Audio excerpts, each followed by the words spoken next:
Welcome everybody to a brand new Blu-ray and DVD out and about video today, and this week sees the release of the thrilling drama Let Him Go, hitting store shelves along with the mysterious horror film Host.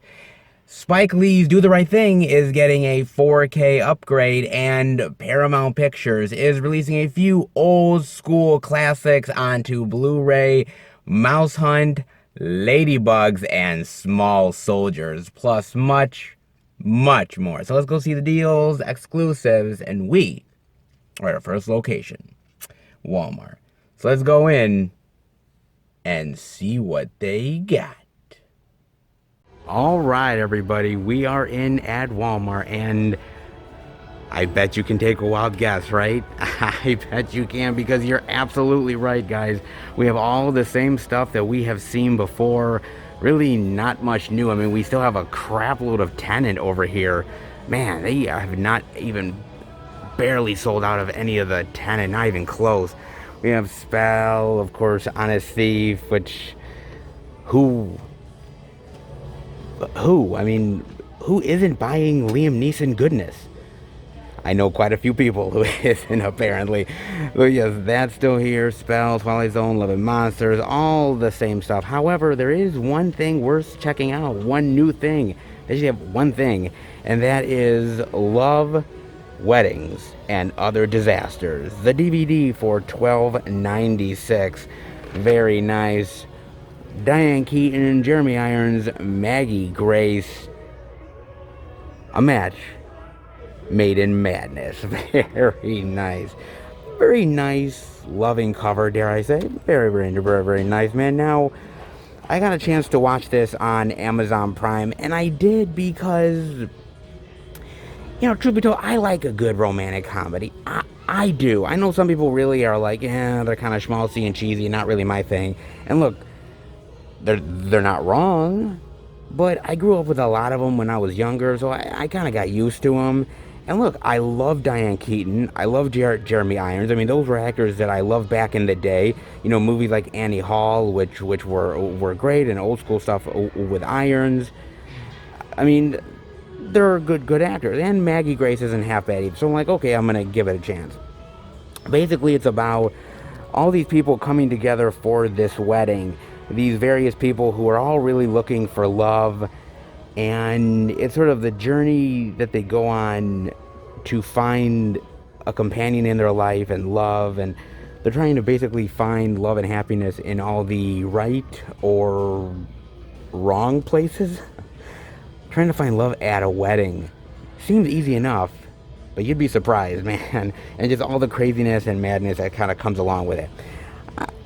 I actually really thought this was a fun romantic comedy. I actually really did, man. I thought the performances were really great, very loving. I thought they were very comical and heartwarming. There's a lot of really great stuff here. Some of it's a little bit outlandish and ridiculous, but that's sort of a romantic comedy for you. I mean, there's outlandish and ridiculous stuff in all kinds of romantic comedies. I mean, hell, just look at sort of the Adam Sandler stuff. I mean, that's pretty much crazy and ridiculous, but somehow they work if you have really good, genuine chemistry between the actors and a storyline that you can feel for. And a lot of these characters did have that, man.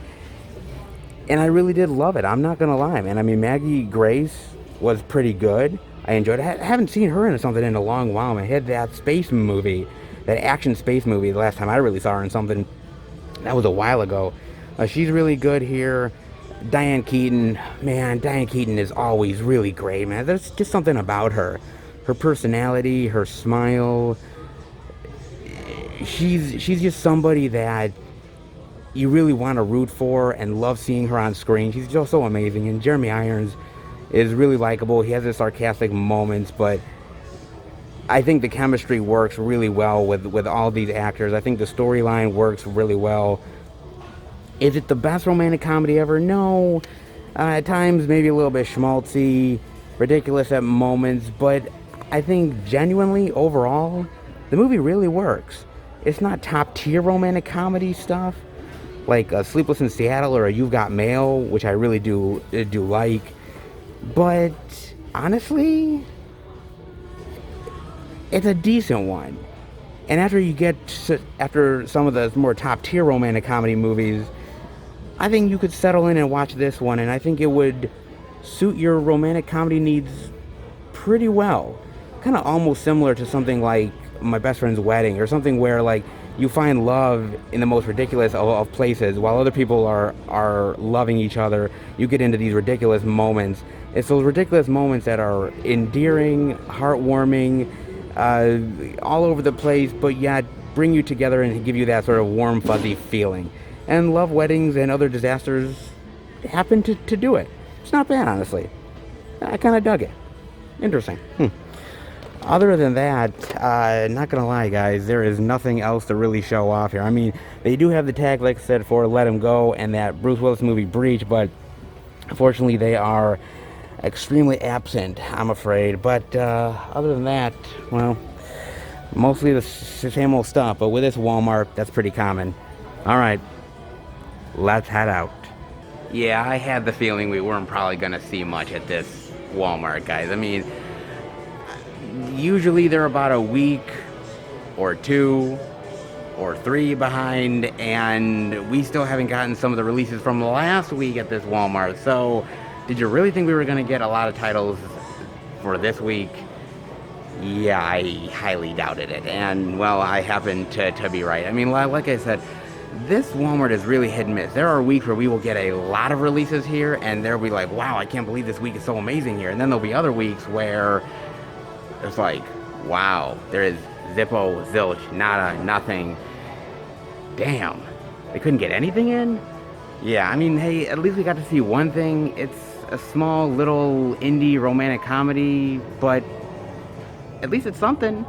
And again, something is better than nothing, especially when it comes to this Walmart. Maybe better luck next time, but how many times do I say that until I stop saying it? Probably never, because I'm always hopeful, and you never know when a store can turn it around week to week. And maybe one day this Walmart could do it. They've proven it before. Well, something is better than nothing after all, and a one romantic comedy is better than Zippo, Zilch, Nada. You know what I'm saying? Alright, well, hey, at least we saw something. So how about we head to the next location, and hopefully more physical media to come. Alright, everybody, we are at our second location, Target. But before we go in, I gotta talk to you guys about something, okay? So, I don't know if you've been keeping up with the news or not. Maybe you have, maybe you haven't. There was this whole thing with GameStop, man. With the whole stock stuff, meme stocks, saving GameStop from, being obliterated on the stock market and going down in flames. And, man, it was this huge, wild story, man. Now, if you think it was only GameStop, you're sadly mistaken, because they invested in everything from like Roku to Tootsie Rolls, man, including AMC. Okay? They invested in the AMC stock, and not only did it rise over 300%, but AMC erased their $600 million debt. And quite possibly they raised enough capital to continue to be showing movies for decades and decades to come, simply based off of average, everyday old people buying meme stocks. Crazy. But it's great news, especially for AMC, and I'm just tickled pink by it. I'm happy, man. But I gotta be honest with you. I don't know much about stocks. I'm not a stockbroker or a trader. I'm not Richard Gecko from fucking Wall Street saying greed is good. I'm not that. I'm not fucking Leonardo DiCaprio in Wolf of Wall Street that is so successful he's having sex with Margot Robbie. Though, God, I wish I was. Not gonna lie. I'd probably last as long as Leonardo DiCaprio did. Just saying. But, I mean, I'm not that dude. Okay, I'm just not. But what I noticed is that what I've found interesting about this, especially when it comes to stock trading and everything, is that a lot of these hedge fund people, these company, insiders, that in order for them to make money, they bet against these companies so that if when these companies lose big, these hedge fund managers win. And they have been betting against brick and mortar stores and these movie theater chains for a very, very long time, driving the price down so badly that then they just go off and apparently sell it, and these companies are left in the lurch, but the hedge fund managers make the money. And so it's interesting because we talk about Blu-ray and DVD sales and movie theaters and how much money they make and everything. But it's weird to think that sometimes all of this is based on somebody in a corporate office in New York City that's telling people that AMC is going down or Family Video is going down or whatever, and that bet against it, bet against it. And that in some ways, some of the demise of these brick and mortar places maybe has a little bit to do with the stock market and how the manipulation has caused these places to drastically just lose their momentum in a lot of ways. And it's really shocking to me the fact that these people want these companies to lose in order for them to win is astounding to me, right? Because not only is it human beings' livelihoods, people go to work every single day and hope for a paycheck and hope for a roof on their heads and want to feed their family, and these people want to turn that into greed and take somebody's livelihood and turn it against them. It's really powerful stuff, man. It really is. And it just I look back on places like a Circuit City or a Blockbuster, all those old school brick and mortar places that we know and loved and was great for physical media, the FYEs of the world, which are still around but very much dying, and a lot of other places. And you think to yourself, like, maybe it wouldn't have been so bad if these stock people would have said, hey, let's support this. Let's maybe invest in this and prop this company up, and maybe it could do well if we end up giving it a little bit of a boost. But these companies bet against these places in order to win so that these other companies can lose. And it just really is shocking to me to know that these hedge fund people have that much power within the marketplace. And there's a part of me that is a little bit sort of happy that average everyday people saved some of these places like GameStop and AMC. I mean, it's not to say that they're going to save it forever, but that just the fact that these people want to see these brick and mortar stores and these movie theater chains fall because it's not the preferred way of doing business anymore. Streaming is very much in, so they're betting against the movie theater chains. Or, Blu-ray and DVD is not as in style as they used to be, so they're betting against that. And to want to see something fall for somebody else's own gain, I don't appreciate. I don't appreciate one bit, not at all, man. So, it just, to me, it's a lot of manipulation. It's a lot of greed. And maybe looking back on the past, places like Blockbuster or Hollywood Video, the FYEs of the world and Family Video and a lot of the other these places, and maybe you can see a trend where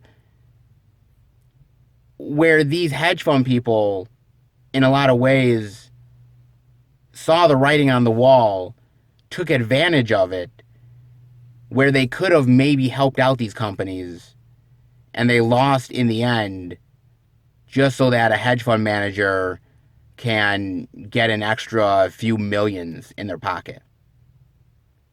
It's a real shame, man, if you really think about it. It's a real big shame. So, yeah, it does make me a little happy that, people are going against the system in some way. Because maybe we should. Maybe it is time to fight back.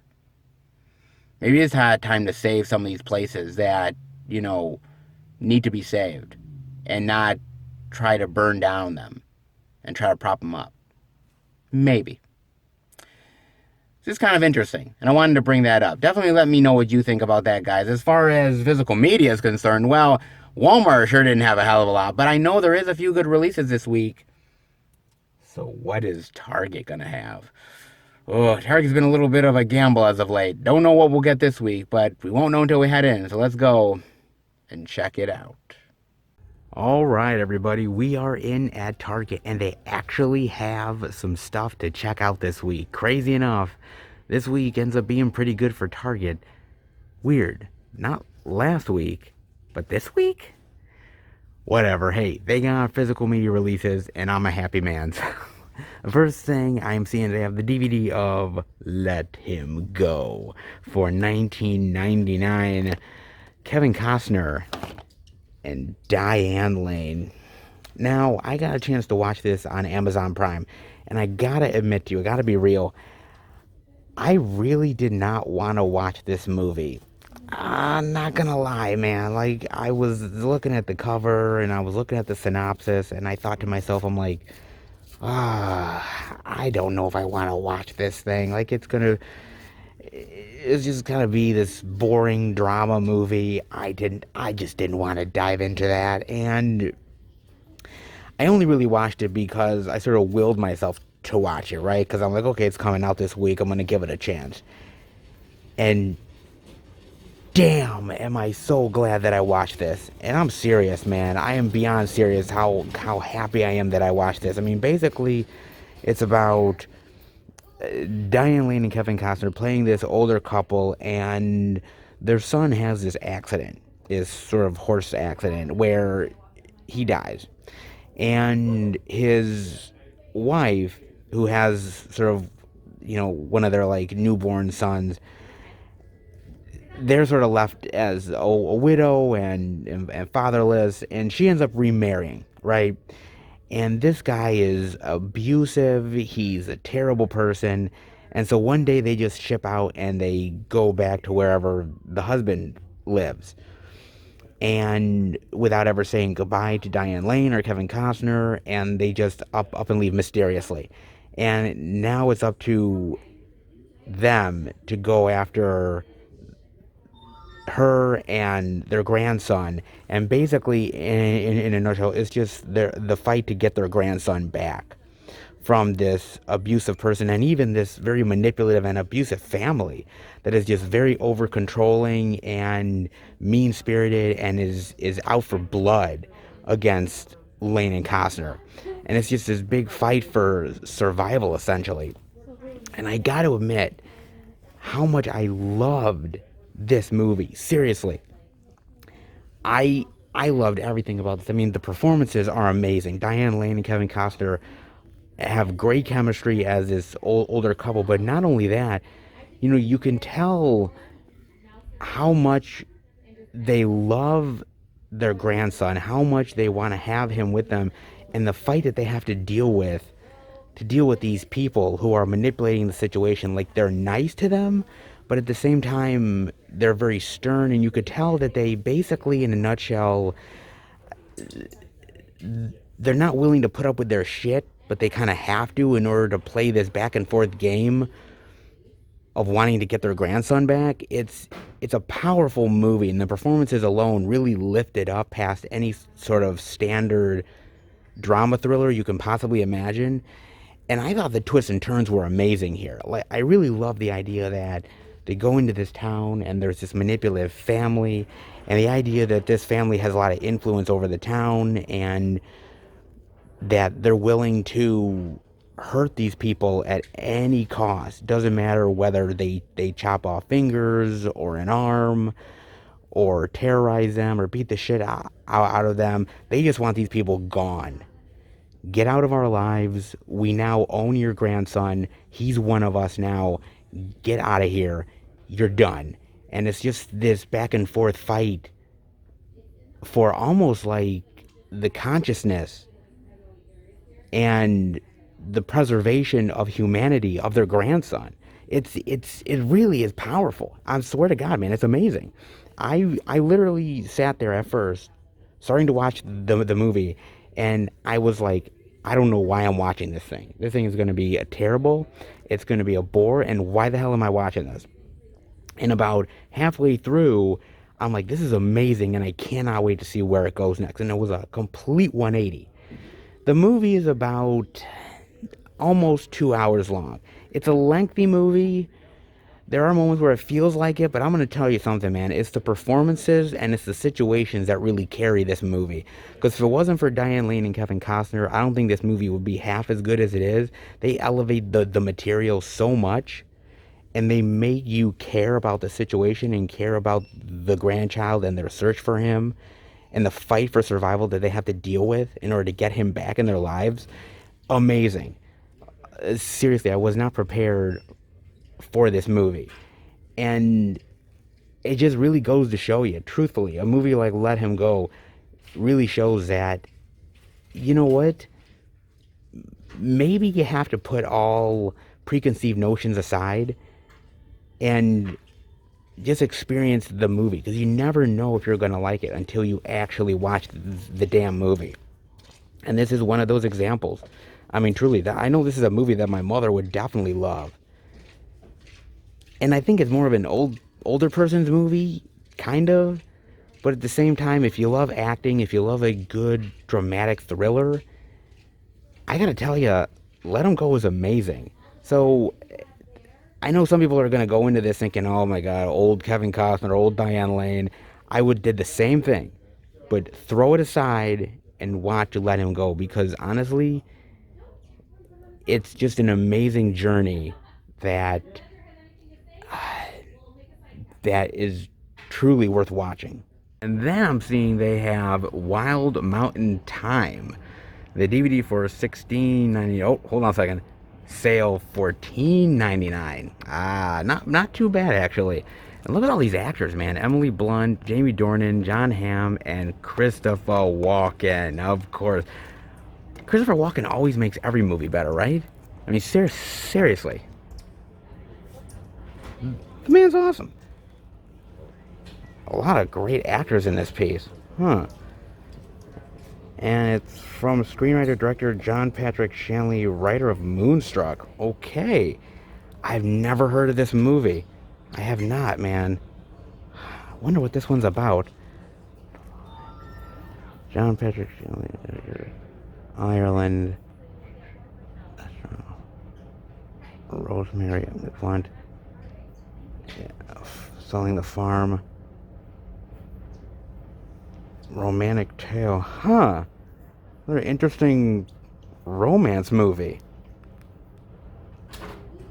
I gotta tell you, it kind of looks interesting. I mean, I do like a good romance. I've told you guys that. I mean, romantic comedies I love, but a good straight up romance movie, hey, I'm a softie for him too. I'm not gonna lie, man. I'm a softie for that stuff. But what great actors in this piece. And seriously, I've never heard of this movie. It's kind of weird how you can have these great, well-known actors in a movie and you never hear about it. Like, I know it never came to theaters because, again, I would have heard about it. But then again, 2020 was like a complete wash for movies anyway. So how could you have even heard about it possibly? But I gotta admit, great actors in this piece. I like the story. It does have Christopher Walken in it, which not gonna lie, that is a selling point. And it's from the writer of Moonstruck. And I gotta say, man, I love Moonstruck. Like, Moonstruck is one of my favorite romance movies of all time. Seriously. I mean, it's got to be in my top 10, if not my top 5. Amazing movie. So if it's that same guy writing this and directing it with all these great actors, that's a selling point. I'm not going to lie. And that's a pretty good selling point at that, man. This might have to be one on the watch list for the girlfriend and I. You know, when we're not watching, well, actually, when I'm not forcing her to watch a horror movie, she does like these schmaltzy love stories from time to time. Or maybe I'll just force her to watch it, you know. Because when you're a movie lover and you have a girlfriend that's not always in movies, you just kind of got to force shit on your girlfriend. Usually it's the other way around. Girlfriends force their boyfriends. But for me, it's actually forcing my girlfriend to watch a love story. It's kind of weird, right? Then they do have Love, Weddings, and Other Disasters. The Blu-ray digital for $16.99, the DVD for $14.99. Now, this movie is actually directed by Dennis Dugan. Now, if you don't know Dennis Dugan offhand, can't say I really blame you, but he's an actor that some people would know. He was in that horror movie from the 80s, The Howling. He played one of Dee Wallace's friends who are investigating what the hell is going on at the camp and everything. He's in that movie. He's also in Problem Child and Happy Gilmore, a few other things. He's actually pretty decent average actor, but most people would probably know him as a director because he has directed quite a few movies, man. Actually, a lot of stuff you guys know. He directed Problem Child, which is a great goddamn movie. He directed a lot of Sandler. He directed Happy Gilmore. He directed Big Daddy, two that are really, really great Sandler movies. But then he directed the grown-ups movies and Just Go With It, which are not good Sandler movies. And he directed that god-awful Jack and Jill. Oh my god. Seriously, I am never going to forgive this motherfucker for bringing us Jack and Jill, that abomination of a fucking Sandler movie. Like, dude, I will never forgive him for that. Seriously. That guy is on my hit list for that movie alone, man. But look, he didn't redeem himself with Love, Weddings, and Other Disasters exactly, because there's no redeeming yourself for Sandler and drag. There is just none. I'm sorry, man. But it is a delightful movie. It's got some really fun moments to it. It's heartwarming. It's funny. It's charming. It's got some good stuff to it. The actors really sell it. The ridiculous moments are there, as with most Dennis Dugan movies, to be honest with you, because there's a lot of ridiculous moments in a lot of his flicks. But the charm is definitely evident. The storyline has some heartfelt times with these actors and the connections that they make, and it works. For the most part, it really works. You know, there's a lot of really great romantic comedies out there that are really good. Even a couple of Sandler ones are actually really good. You know, like even The Wedding Singer is amazing. A couple of other ones with Drew Barrymore are really fantastic. I don't think this reaches like my all-time best romantic comedies, but I think it's really competently done, and Dennis Dugan did a good job. He doesn't always swing for the fences. Yeah, pretty much Jack and Jill pretty much confirms that one. But when he is good as a director and puts on a good story, I think he's able to pull it off. And Love, Weddings, and Other Disasters does prove it. But I will so never forgive him for Jack and Jill. Never. Oh, and speaking of disappointments, Breach, the DVD digital for $12.99. Oh, Lord help me. Lord help me, baby. Oh my God. Okay, so I watched this on Amazon Prime, right? I don't know why the fuck I did it, guys. I'm serious, man. I should have known better. Honestly, I've watched enough straight-to-DVD flicks of Bruce Willis's as of late that I should have known better. Seriously. But, dude, I'm a glutton for punishment, and what the hell, man.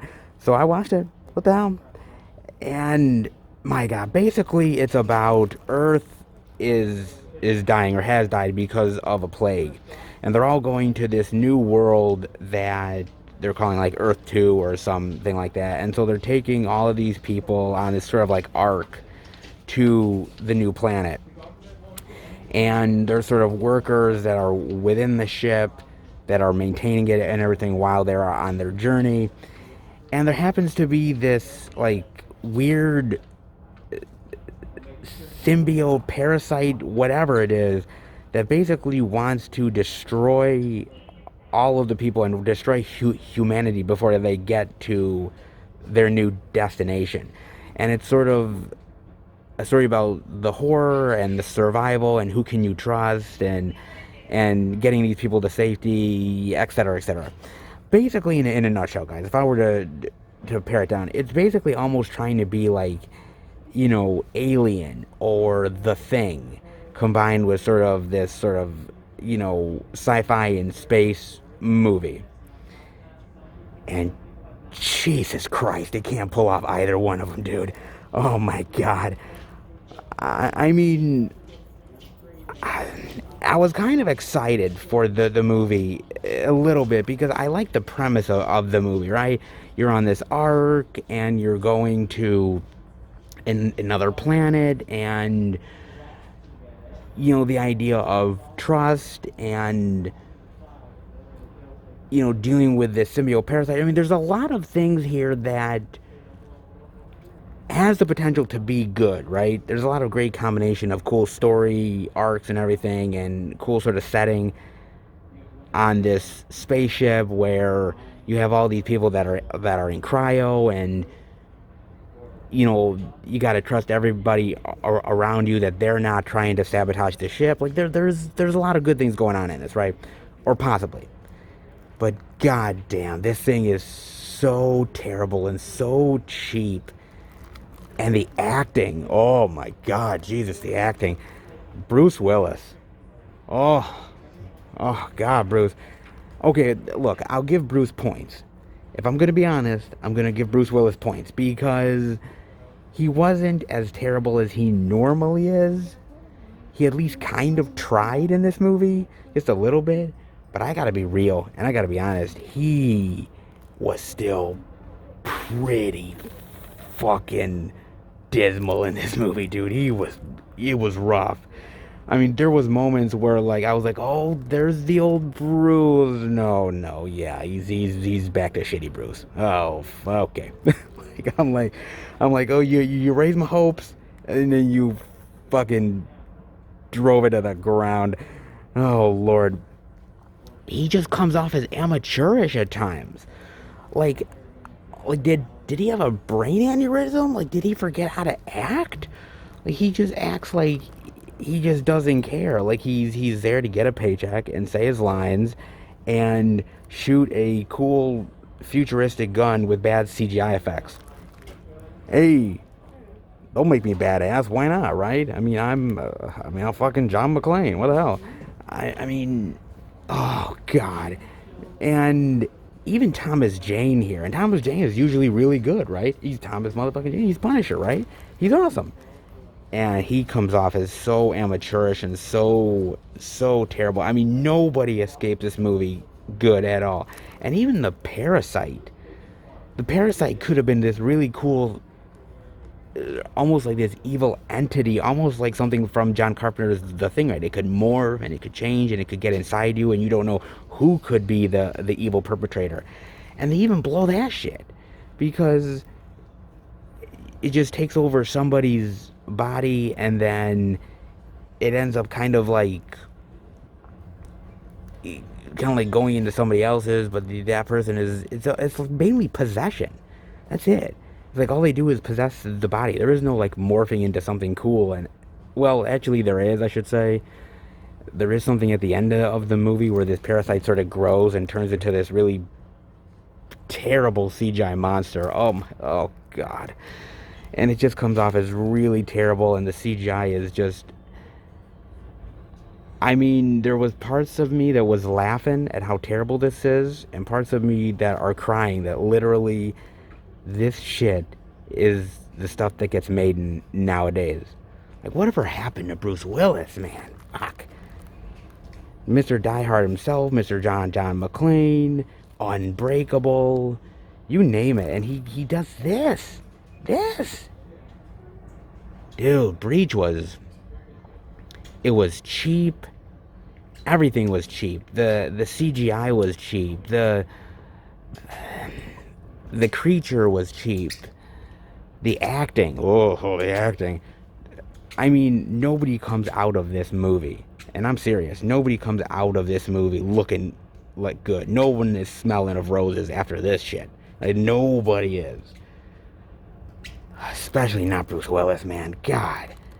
It's got a good and interesting sci-fi premise to it. I like the idea of the parasite, and I like the idea of it taking control of somebody's body and possibly morphing. There's something cool here. But damn, did they just fuck this movie up, man. I mean, take The Thing or Ridley Scott's Alien and think of the worst possible way they could fuck it up, and you've got Breach. Really? Are you fucking kidding me? Another edition of the 50 Shades trilogy at Target. 4K, Blu-ray digital, unrated, limited edition steelbook.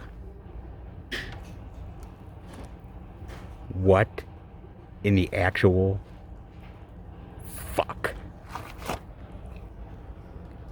You've got to be joking me, man. Another one? No. God. Why? Why? Why? Why are we doing this? Oh my God, why are we doing this? You know, this is not good, guys, okay? 2020 was pretty terrible.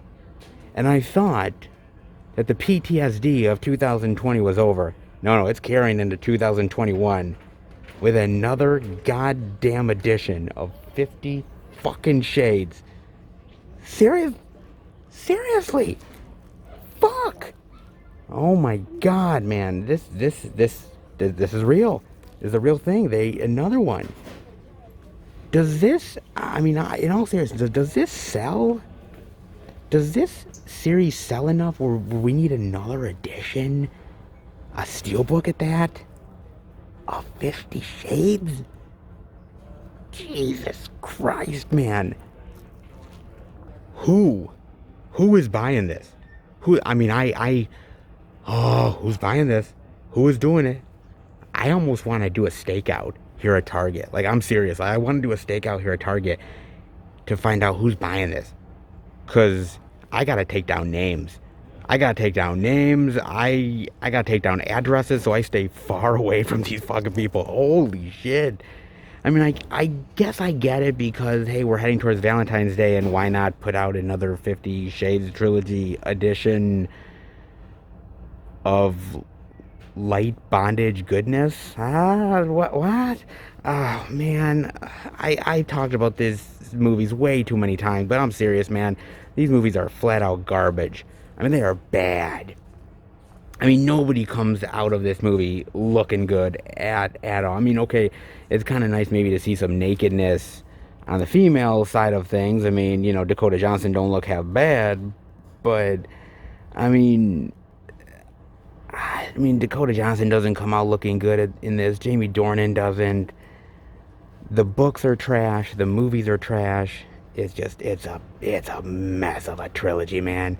And it's the unrated limited edition steelbook. So extra light bondage. We going back into the red room for a little bit of, light whipping and handcuffing and touching her with a feather duster again. Like, what are we doing here? Like, oh, Jesus Christ. I gotta tell you, I don't know who's watching this on Valentine's Day, but God help them. I mean, seriously. Does 50 Shades get anybody in the mood? Do they get them hot and heavy? I don't know if I even want to know that answer. I don't even know. Oh, no. Oh, no. I mean, we've seen so many Twilight editions, and now we're seeing more 50 Shades editions. What is wrong with the world? There are so many movies that deserve so many really great editions out there, and we keep on giving 50 Shades Trilogy an edition? I gotta talk to whatever fucking Target exec decided this would be the perfect Valentine's Day gift for you and your loved one. Because if I were to show this to my girlfriend, I'm pretty sure she'd cut my nuts off. I'm not gonna lie, guys. I kind of want to keep my nuts. So, no. Oh no, no, God. Maybe I can kind of slip it in my girlfriend's stocking for next Christmas. Then again, she'll probably use my balls for jingle balls on the tree. Yeah, no, no, no, no. We're not. We're another edition of 50 Shades Trilogy, a steelbook at that.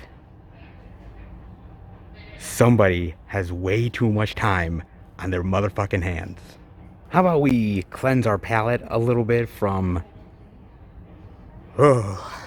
with the limited edition only at Target steelbook for Do the Right Thing, the 4K Blu-ray digital for $19.99. Not a bad price for an only at Target steel, and it looks good. I'm not gonna lie. I like the look of the steel. I like the cover.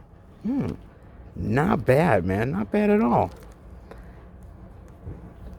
Man, this comes to 4K this week, and I gotta admit, man, it's been a long time since I've watched Do the Right Thing, but I remember loving the movie so, so much, man. And I watched it at a very influential age in my life when I was getting influenced by a lot of movies. I was getting influenced by a lot of the social commentary that was in the world, and Do the Right Thing really hit me hard, man. And it is such a powerful, powerful movie with amazing performances. Basically, it just is about this scorching inner city day where the racial tensions between a Brooklyn neighborhood really just comes to like a point of no return. And it's the drama of that, the comedy, the complications, and just the tensions just build and build and build until they burst. And it is so incredibly well done and so incredibly amazing. And Spike Lee is a master. When Spike Lee really puts his mind to making something that is truly relevant, has some great social commentary, and is very powerful, he pulls it off. No doubt, man. He really does. And this is a prime example of that. I mean, the performances are amazing. Spike Lee does a great job in this film himself. Danny Aiello is amazing here. You have some really great performances by Ozzie Davis as well, John Turturro. I just love how the Italian Americans versus the African Americans, and it's like, why can't we all just get along? And it just really struck a chord with a lot of people back in the day, man. And it's movies like this, or like Boys in the Hood, that really sort of capitalize on a moment in time of racial tension and racial inequality that honestly still goes on to this day. I mean, truly. It's kind of weird, sort of, how far we've come, but yet how much further we really do have to go. That a lot of these tensions that are in this movie still exist to this day. And it's not that like this movie solved the grand racial tension in the world or anything, but I think it brought it to a light that I think a lot of people had ignored. And I think that's why movies like Do the Right Thing, or Boys in the Hood, and a lot of other movies like Poetic Justice are very powerful, because that's what a good movie can do. A good movie can really speak to the world and the dilemmas that we're dealing with and the issues, and really bring them to the forefront and really have people talking about it. And it's one of the best mediums to do it in. I think movies have a really great place within the social commentary world of really bringing issues up and really speaking to tensions that need to be talked about and need to be dealt with. And Spike Lee is one of the best filmmakers to do it, man. I mean, truly, this movie is amazing. It's got the performances, the setting is great, the story is very deep and challenging. It's just a very great, well-rounded movie, and Spike Lee is an amazing filmmaker. And movies like this definitely show, man. Do the Right Thing is an awesome movie. If you've never seen it, as a movie lover, it's a must watch. It probably looks really good on 4K too, but just as a movie lover, somebody who would deal with racial tension in the world, and this is Black History Month. And so I think it's great for movies like Do the Right Thing to really be highlighted and featured and really given another look, because you'll find that even though this movie is from the late 80s or early 90s, what you'll find is that it's still just as relevant today as it was back then. And it's movies like this that we really need to highlight and spotlight and really champion, because they're movies that really challenge the status quo and really make you think. And it's a movie that is amazing and not easily forgotten, and for Black History Month, it's a movie that definitely needs to be spotlighted in a big bad way, and I'm glad that it is on 4K. Amazing. And an only at Target steal? That is pretty damn cool, man. Always do the right thing. Easier said than done, but it's a movie that is easily a must watch. By far, man. Easily. And then the other thing I'm seeing over here is they do have the complete first season of Nickelodeon's The Casa Grandes for $12.99 on DVD. And I just wanted to show this off because I usually don't show off many Nickelodeon stuff. It's not really my thing, but I know obviously Nickelodeon is still huge. It's still a big, massive entity. I used to watch Nickelodeon back when I was a kid years and years ago. Shows like Rugrats was like my thing, and a few other things out there. But I know they're doing a lot of really interesting programming still to this day. It's just stuff that I don't really know much about, but it's interesting. Sort of this very unique, almost like Hispanic family, and sort of the adventures that they go on together. The Casa Grande is very, very interesting. I kind of like that Nickelodeon is doing this, really putting different ethnicities to the forefront a little bit more, and sort of putting a little bit more equality within the programming, which is what I like to see.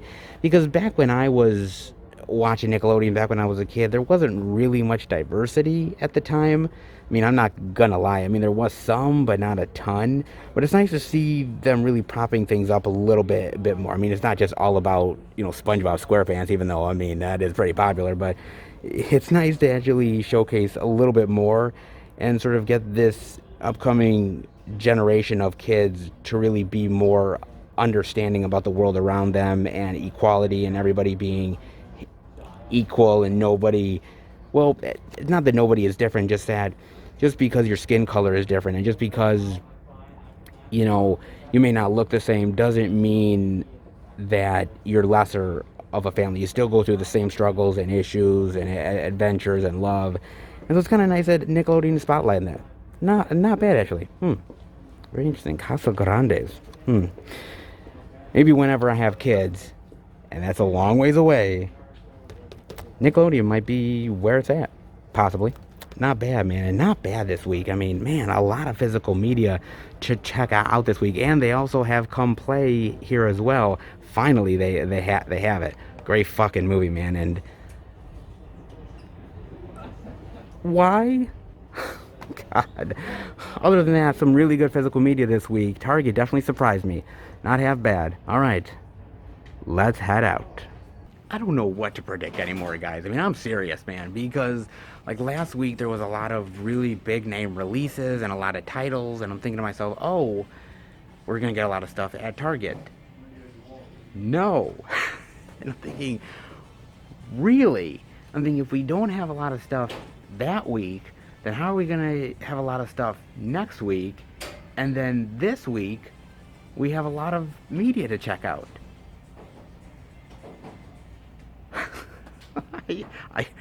It's hard to predict now. I have no idea, man. I mean, I'm happy. Trust me, I'm very, very happy. As a physical media lover, it's always great to see Target really stepping up, and I always want them to step up week in and week out. But that is a reality that just simply is not going to happen, guys. But this week, not half bad. I mean, only at Target Steelbooks, including 50 Shades trilogy. Really? Why? Why? Why?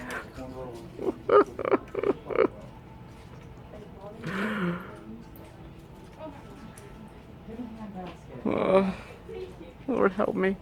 So bad, guys. So bad. But there is a lot of physical media to check out this week. And as a physical media lover, that ain't a bad thing. But why? Why the 50 Shades trilogy? Why? Why? Chuck went up for Target this week. Not half bad. Some limited edition love and some pretty good physical media releases. They definitely came through, dare I say. Hope you enjoyed it. Even that really bad 50 Shades Trilogy Steelbook. Hope you enjoyed it. Let's next location and let's hope for more physical media love. All right, everybody. We are at our third location, the second Walmart. Well, I'm going to see if there's any interesting indie titles worth checking out. If there is, I'm going to bring it back to Film Fan 108 HQ and show it off to you guys. But before we do that, I want to talk about a trailer. Now, it's one that everybody has been talking to me about and was like, oh, wow, this is a new Disney trailer, new Disney trailer. You got to check it out. I'm like, okay, I'll check it out. And that is Raya and the Last Dragon. Yes, Disney Animation is back, baby, with a brand new adventure coming very, very soon, in March, in fact. So right around the corner. Now, this, from what the trailer is about Raya and these group of friends, warriors, who are coming together to find the last dragon, a hope for them and for their village and for their people. And it's the adventure of finding the dragon and getting the dragon back to where the village is, and basically saving the day in a lot of ways. It's, finding the artifact, getting the artifact, bringing it back, saving the city and the civilization. We've seen these type of stories so many times, guys. It's not anything new, but it's Disney, so it's a possibility they could be able to pull this one off. And by the way, the trailer looks fantastic. Okay, the animation is amazing. It looks really, really stunning. Voice acting looks really good here. I like the imagery. I mean, everything works pretty well for this trailer, so I don't have a lot to say about it. But it does look like something I would definitely be interested to check out at some point. However, what I do want to say is that it's coming directly to Disney Plus, which is fine. I got no problem with that. It's going to be premiere access on Disney Plus, which means that most likely you're going to have to pay $30 to rent this on Disney Plus. And that's my problem. Look, at the end of the day, when Mulan went to Disney Plus and you had to pay $30 for it, that was Mulan. Okay, Mulan is a name recognition, name brand Disney property. $30 I still thought was excessive. However, a lot of people paid for it, myself included, and so fine, whatever. It's Mulan, it's popular, people were going to pay for it. They knew that. This, on the other hand, I'm just skeptical how many people are going to pay $30 on Disney Plus to watch this. That's where my head is at this point, because it's weird. They're charging $30 most likely for Raya and the Last Dragon, but Soul, which is an incredibly amazing animated movie that I saw with my girlfriend over the holiday season, that was free on Disney Plus with your subscription.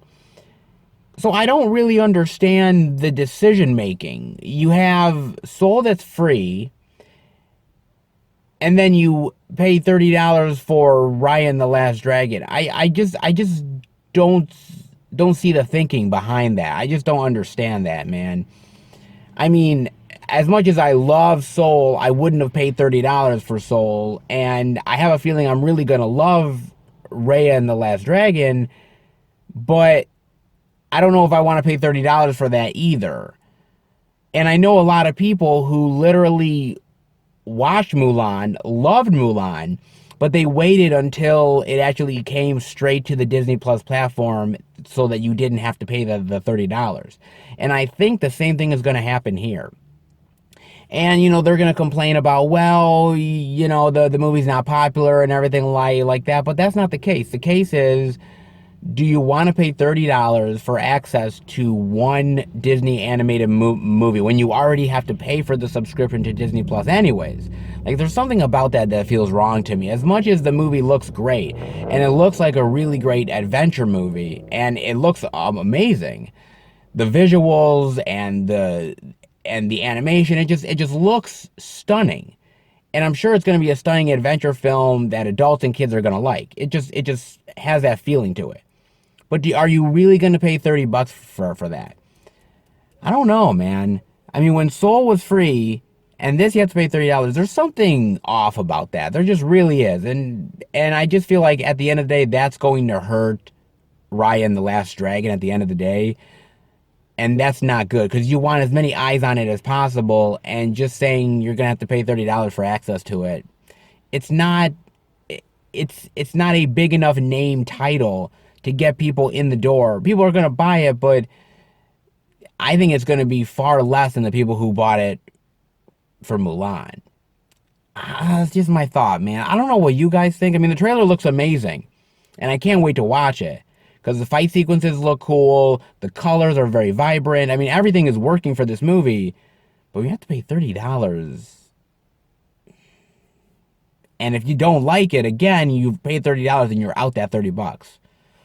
So I just think a lot of people are going to wait and hold off, myself included. But I don't know what you guys think. Definitely let me know. In the meantime, well, let's head into the second Walmart and see if we can find any interesting physical media.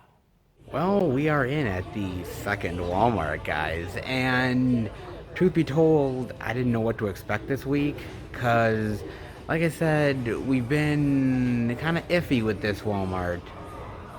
Sometimes there is something worth checking out, and sometimes there's, very little just skimming by.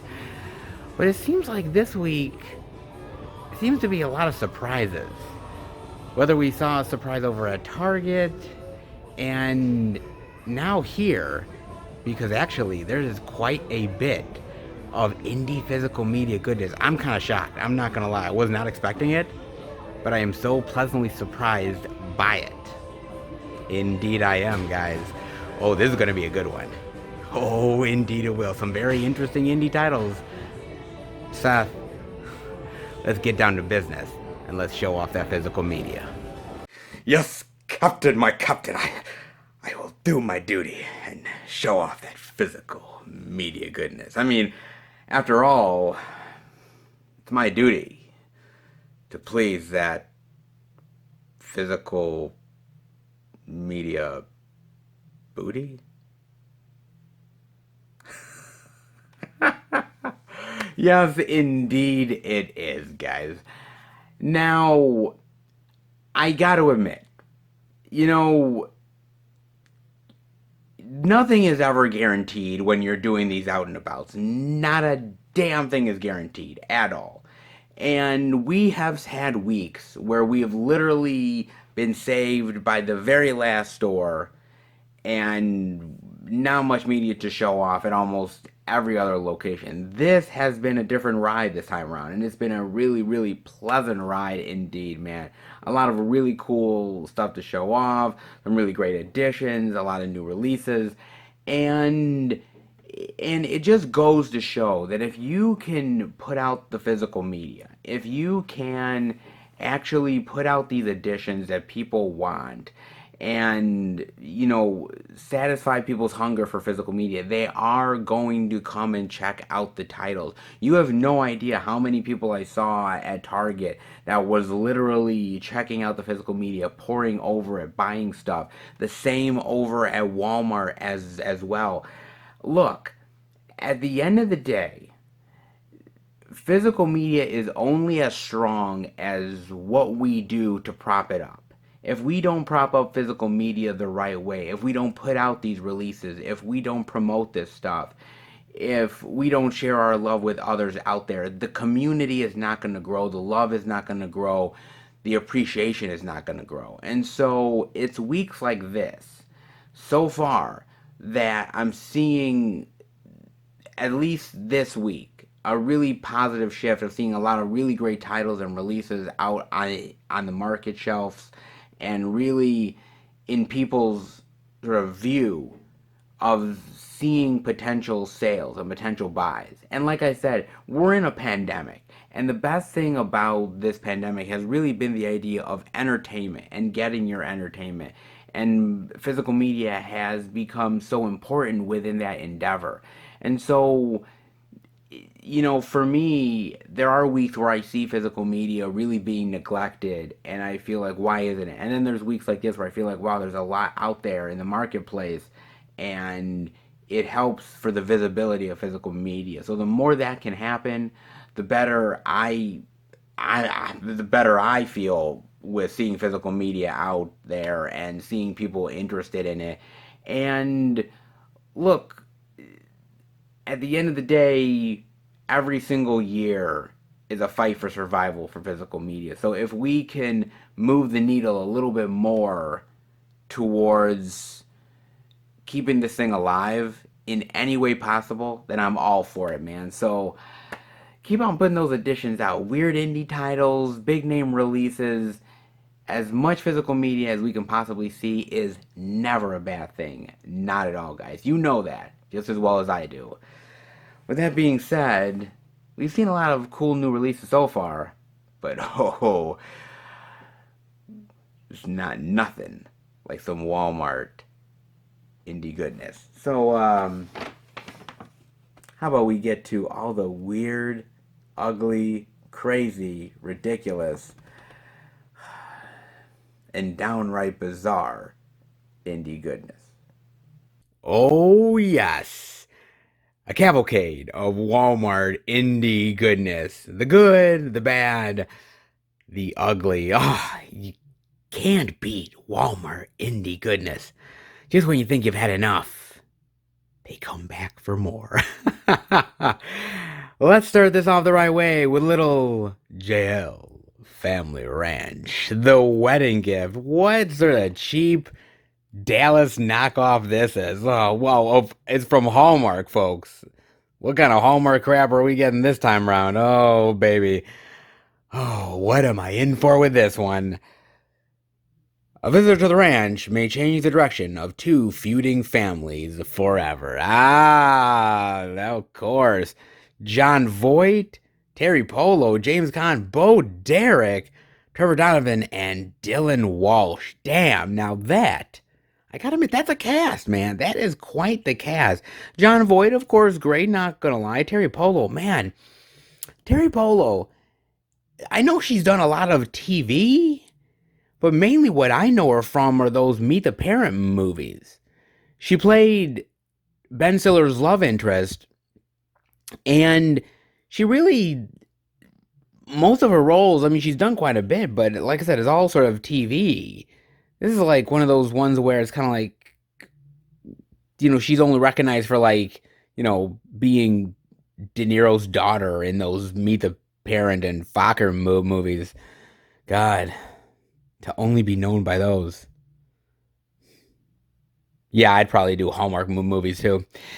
James Caan, of course, James Caan. Who doesn't love James Caan? Bo Derek, my God, man. It's been a hot minute since I've seen Bo Derek in anything. Shit. Still looks good, not gonna lie. Trevor Donovan and Dylan Walsh, man. Dylan Walsh right there, baby. Jeez. Dylan Walsh, man. I mean, of course, everyone will know him from Nip Tuck. Of course, pretty decent show. I know him from the movie Congo. Yeah, if you guys have not watched that movie, man, do it because it is fun. I'm not gonna lie. And he was in that terrible, god awful Stepfather remake. That was a piece of shit, man. I mean, I'll take Congo any day of the week. Oh, Stepfather remake's terrible, but not a bad cast. Some more recognizable than others, but we'll see. Family Ranch. Oh, and a bonus movie has included the original JL Family Ranch. Oh, goody. Just what I wanted. Oh, let's see. When Sheriff Henry proposes, it looks like Rebecca will get her fairy tale ending until her daughter invites a visitor from her past to the ranch that will change the Petersons and Landsbergs forever. Oh, geez. All the complication and family drama. Oh my God, can you handle it? Jeez. Okay, and of course the original JL Family Ranch, which the rancher and former Sheriff John Landsberg and his daughter are forced to face federal bureaucracy when an old enemy seeks revenge after a decades-long grudge and falsifies documents and actually own their beloved ranch. Oh, damn! The original one has Melanie Griffith. Really? Oh, that's interesting. A little family ranch drama. Yeah. This land is your land. This land is my land. Oh man, I know. Oh God, all the fake drama in this shit. Jesus, man. God, I'm surprised this isn't a Lifetime movie. Goodness gracious. My goodness, man. Good Lord. And actually, what's crazy about this is that there's a DVD side A and a DVD side B. There's like one DVD, like one side has one movie and one side has the other. Man, dude, back in the day, okay, truth be told, there used to be, and I remember this. I don't know if you guys actually remember it, but I definitely do. Is you used to have DVDs that had different sides, right?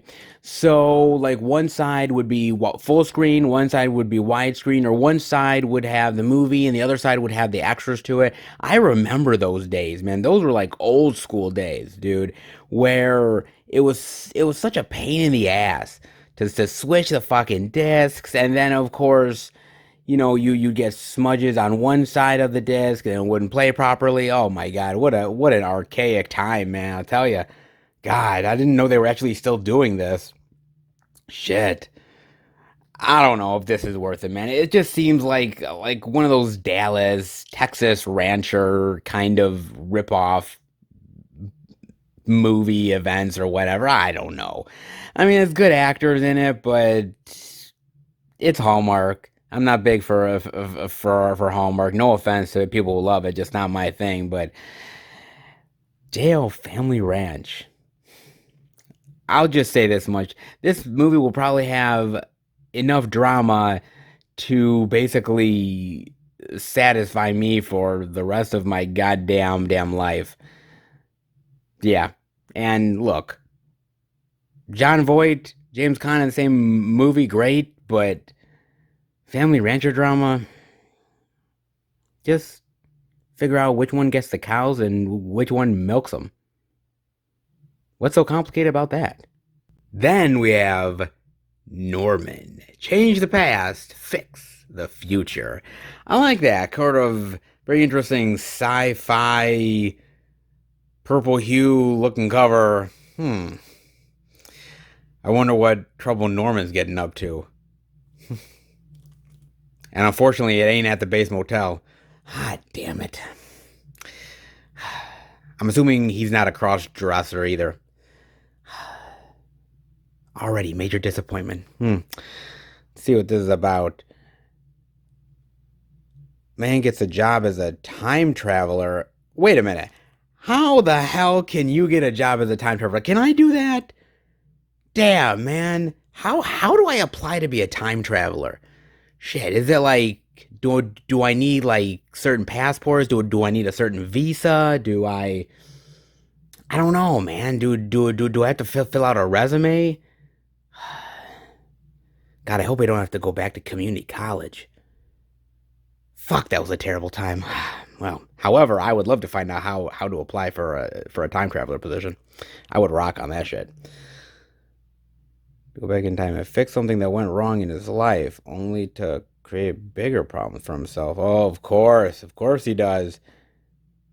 Advantage of a delivery service. Oh, interesting. Interesting indeed. You know, man, the complications of time travel. Jesus. You know, truth be told, I love good time travel stories. You know, I'm not gonna lie, time travel gets really, really fucking complicated, man. I remember the first time I ever really dived into time travel. I mean, obviously it was Back to the Future, but even more than that, it was like the Planet of the Apes movies, right? Because it's like the time travel going backwards, and you think you're changing the past, but in fact you're actually going with the timeline that's actually already happened. You just don't know it yet. Or even something really great like Harry Potter and the Prisoner of Azkaban, which has some really cool sort of time travel elements to that as well. I always love a good, very fascinating time travel story. For some reason, it's never easy to make time travel work because there's so many complications to it, but when there's the right story that comes along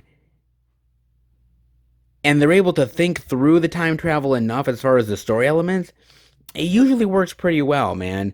Not quite sure about Norman. It's an interesting idea of basically somebody who goes back to fix something and perhaps has made it worse because of it. Not like we haven't dealt with that a time or two in all of our lives. However, we didn't fuck up with time travel, so there is that.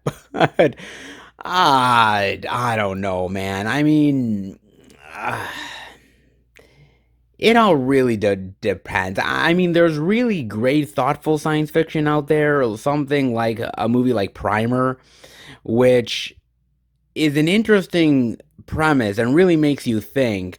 And then there's like really shitty time travel where it's just like it just like doesn't make any fucking sense, and they just did it to kind of look cool. This might have cool elements to it, but it really depends if the time travel actually works. If they actually make the time travel work and it's really effective, then I think the movie would work. But if not, oh, we could be seeing a big old fat mess on our hands, guys. It has the right elements. The real question is, will it work? Hmm.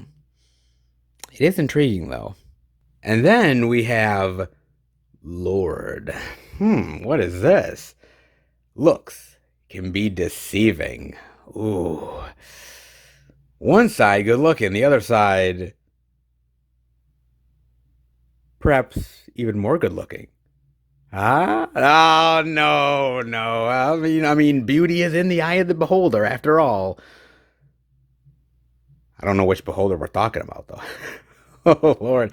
Oh God. Oh, what is this about? The hooks and what kind of nasty shit is going on here, man? What in the hell is this? Jason starts an online romance with a woman named Kate. He meets on a forum for aspiring directors who lives in a remote village in Asia. After weeks of chatting, Jason decides to fly to Asia to meet her in person and take in some new scenery. After his arrival in her isolated home, Jason begins to notice strange happenings at night. Soon, Jason finds out that Kate lured him to her village for a sinister reason. Ooh.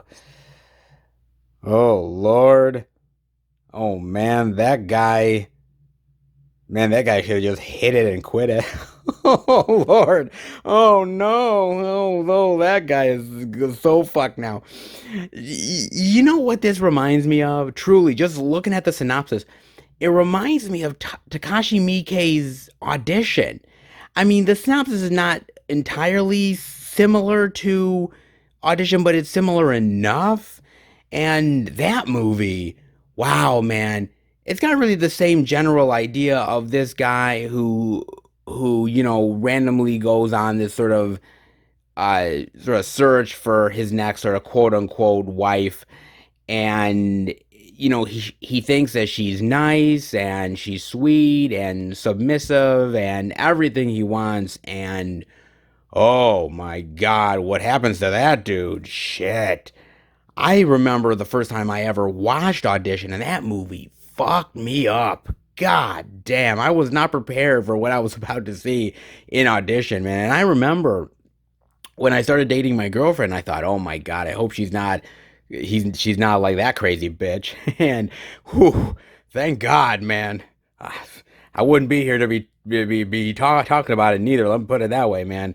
So this kind of has the same vibe to it. Just the idea of this guy who goes on this online dating and meets this girl, and everything goes wrong, man. And this guy's fucked. Okay, I'm not even gonna like, I mean, pretty much know where this is going. He's fucked, and that's it. Like, it's not like, well, maybe he'll get out of it. No, he's flat out fucked, dude.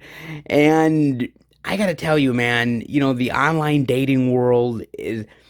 I understand the appeal of it, right? I get it because sometimes it's hard to meet people in person and ask them out and everything. Online dating is good. Sometimes it works, man.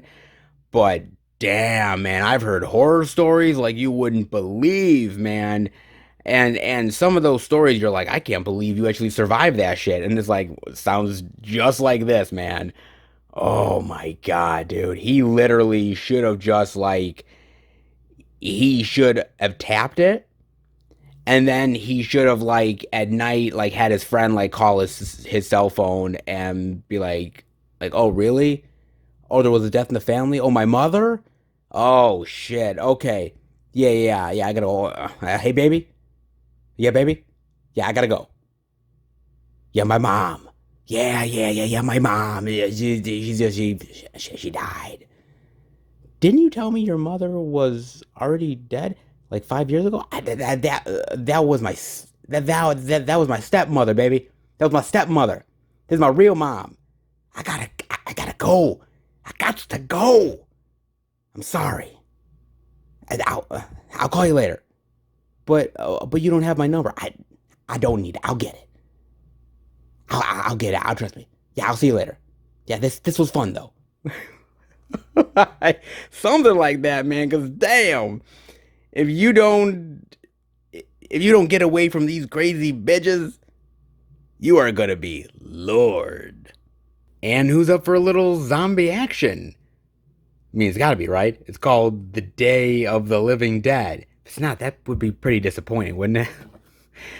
The bloodbath has begun. Oh, yes, of course, baby. Look at that. A badass babe holding a gun, looking sexy, surrounded by deadly zombies. Life can't get any better, can it? Oh, very nice. What is this about, man? An insurance adjuster is sent to investigate a $13 million claim. Bankrupt his company. Disappears. Secure all the employees at the Deadly Sin cigarette company and disappeared seriously before. Zombie apocalypse. And will she get out before it's too late? Of course. Oh, I'm not gonna lie. They probably should have seen this coming. I mean, the cigarette company's name is called Deadly Sin. Hello. If you didn't see that coming, then somebody's a fucking idiot. I'm just saying, man. I mean, it's right there in the goddamn company name, okay? It ain't like it's rocket science, all right? Oh, man. It has the potential to be good, right? It really does. I mean, some of the imagery looks kind of cool with some of the zombies. It look kind of interesting. You know, I love zombie movies. Or I should say, I used to love zombie movies. I mean, I still love them, but I love a lot of old school zombie films. There's not a lot of newer zombie films that I absolutely outright love. There is a few, that are good exceptions, but like I mean, occasionally you'll find a Train to Busan, which is amazing, of course, and a couple others, but the old school stuff is far better, man. And I also really love Badass Babes. And there have been some really cool badass chicks in zombie films before. I mean, I really loved Aja Argento in George Romero's Land of the Dead. I thought the main female lead in Day of the Dead is pretty cool. Even something like a very post-apocalyptic film like something like Doomsday had a really great badass chick in it as well. So I do like badass chicks, zombie films. The combination together can be pretty cool if it's done well. I mean, let's be real, man. We've been tricked before by a lot of movies that have really great cover art, and then when you watch it, it turns out to be a complete dog crap fest, man.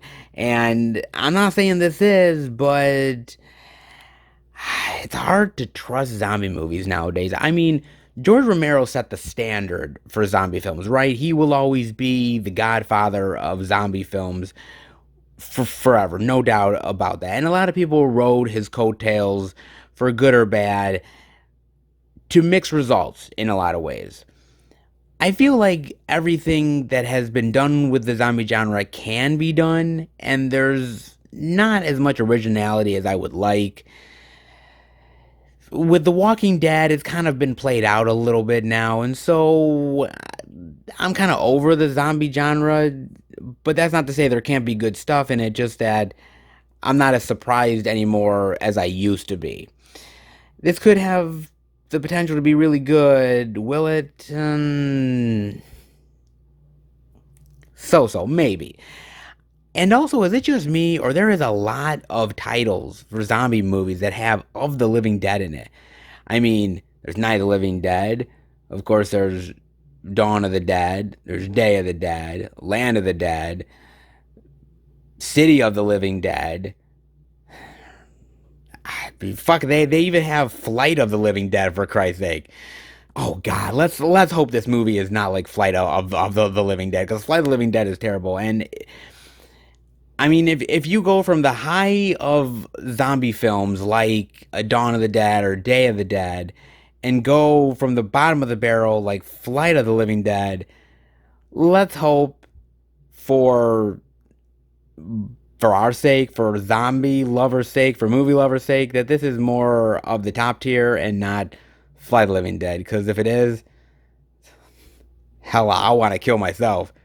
And I definitely don't want to come back as a fucking zombie. More Walmart indie goodness? Oh, be still my heart. Who doesn't love more Walmart indie goodness, man? Of course. Oh, you gotta love it, man. So let's keep this train rolling as we head towards Followed. What is this? I gotta admit, man, that's a pretty cool cover, man. The devil has your soul. And look at that really creepy fucker, man, with the horns and the teeth. Oh my god, stay away from my ass. Shit.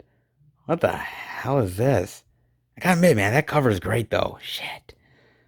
Mike, aka Drop the Mic, a popular vlogger and social media influencer, is offered a 250,000 sponsorship from retailer Hot Gothic.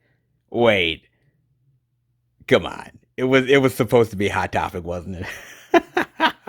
Of course, it was so supposed to be Hot Topic, man, but they couldn't get the name right, so they had to change it to Hot Gothic. But dude, it was so supposed to be Hot Topic, of course. Oh, great. If he can get 50,000 subscribers by Halloween, his followers vote for him to stay 3 nights at Hotel Lennox. Oh, they think it's a big joke, and then they realize they've made a huge mistake. Oh my God, these people so need to get killed. They so need to get killed in really brutal and terrifying ways. Oh my God, man. You know what kind of baffles me a little bit though about this? Reading the synopsis. So he's this popular vlogger, social media influencer, and he doesn't have 50,000 subscribers? Something's kind of off about that. I mean, there's a lot of really popular vloggers and influencers through Instagram and YouTube and everything, and they clearly have way over 50,000, but that's kind of like small potatoes. So if he doesn't have that, like he's supposed to be popular? Okay.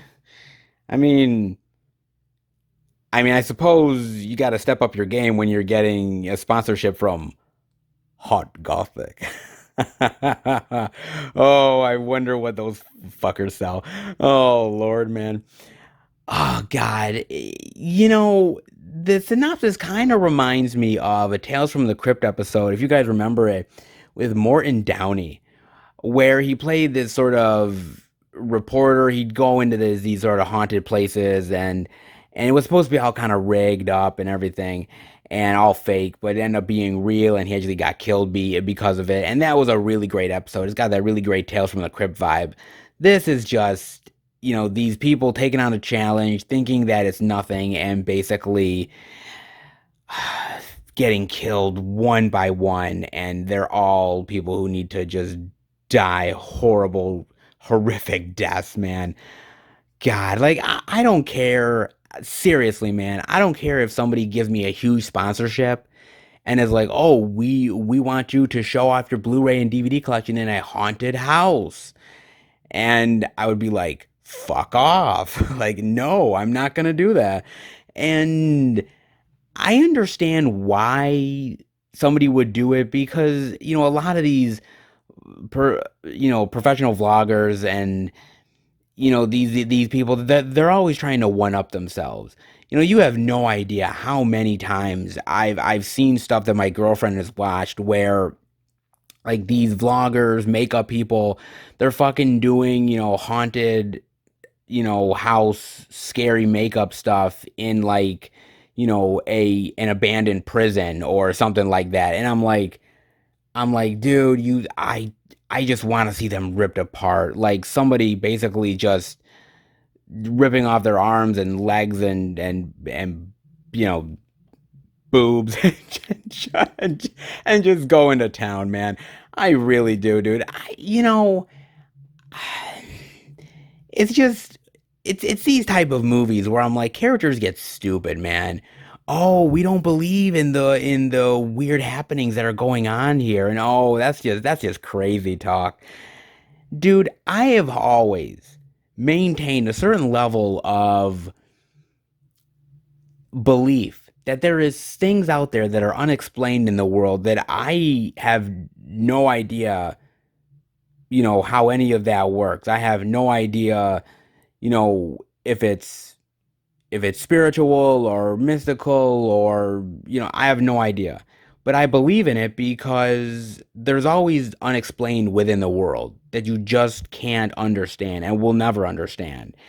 And I think when you respect that, I think your chances for survival have just upped the fucking ante like amazingly. So, dude, $250,000 sounds nice, but I'm not gonna lie, it's so not worth it for 50,000 fucking subscribers. I mean, then again, this is coming from a guy that has like less than like 2,500 subscribers. So, who the fuck am I talking? If somebody said, "Hey, you can get more fucking subscribers," I'd be like, "Oh, I just gotta survive the haunted house, the creepy haunted house." Oh, there was blood rituals here. Oh, demonic possessions. Oh, yeah. You said 50,000, right? Oh, I guess I'll be a whore after all. God help me. And speaking of survival, how about we dive into survival games? Win or die. Very nice. I just want to know what the hell is that thing? The fuck? Like a weird tentacle Cthulhu looking creature? What? I don't know what the hell that goddamn thing is exactly. I mean, if that's what I gotta fight in the survival games, guys, I'm just saying, don't bet on me. Okay, don't bet money on me. I'm not surviving. Hell, I wouldn't even survive the Hunger Games for Christ's sake. So I definitely would not survive the survival games, especially if I got to deal with weird tentacle creatures. Yeah, dude, you're gonna lose big money on my ass, dude. Just saying, man. Wow. What is this about, man? Moscow 2072. 12 contestants, each with their own story and motives, play a televised game of Mafia. Those eliminated must enter virtual reality to conquer their worst fear or die trying. Oh, okay. I don't know, it kind of has a feel of like Running Man meets Hunger Games colliding with a horror movie, I guess. I mean, it has some interesting elements in it. The imagery probably looks kind of cool. I like the mashup of genres. I just don't really know. Could we be walking down the hall of mediocrity? It's quite possible. I mean, I don't know, man. I mean, it kind of has an interesting idea with sort of, being in these games and then getting eliminated and, conquering your worst fear, which could be anything from spiders to clowns, or for some of us, it would be eBay scalpers because those guys are like they're like the biggest fear of all time dealing with those fuckers. But I mean, it's got an interesting idea, and I like where it could possibly go, but I guess it depends on how it's done. I mean, it's a cool cover, but I've said to you guys so many times before, just because there's a cool cover doesn't mean that the movie is actually going to be good. It just means that it's a cool cover that actually gets you to buy the goddamn thing. That's pretty much what it is. It's got some good elements to it. It has potential, but boy, have we went down the rabbit hole of mediocrity way too many times. And that's a survival game in itself, let alone having to survive this fucker. Whew. Uh, I think I'll place my bets somewhere else. Dun dun dun dun dun dun. Dun dun dun dun dun dun dun dun dun dun, sky sharks, and what the hell is this? Oh my god. Look at that cover. Oh my lord. What? Is that like a is that like a rocket or some shit on the fucking shark? A laser? What is this? Oh, what? The sea is for fish. The sky is for sharks? What? Oh no. What the hell are we in for? We didn't play God. We were gods. 75 years after World War II, an Arctic research team discovers the Himmelswast, a colossal Nazi warship thought to be long lost. Within, they find Third Reich's base for a weapon like no other, Sky Shocks. Jet-propelled, artillery-equipped, aeronautical, and manned by an army of undead elite Nazi soldiers, these flying beasts were created to prevent the downfall of the Third Reich, but now they seek revenge and to claim their final victory, taking down the whole world with them in process, if they can. Zombie Nazis and flying sharks.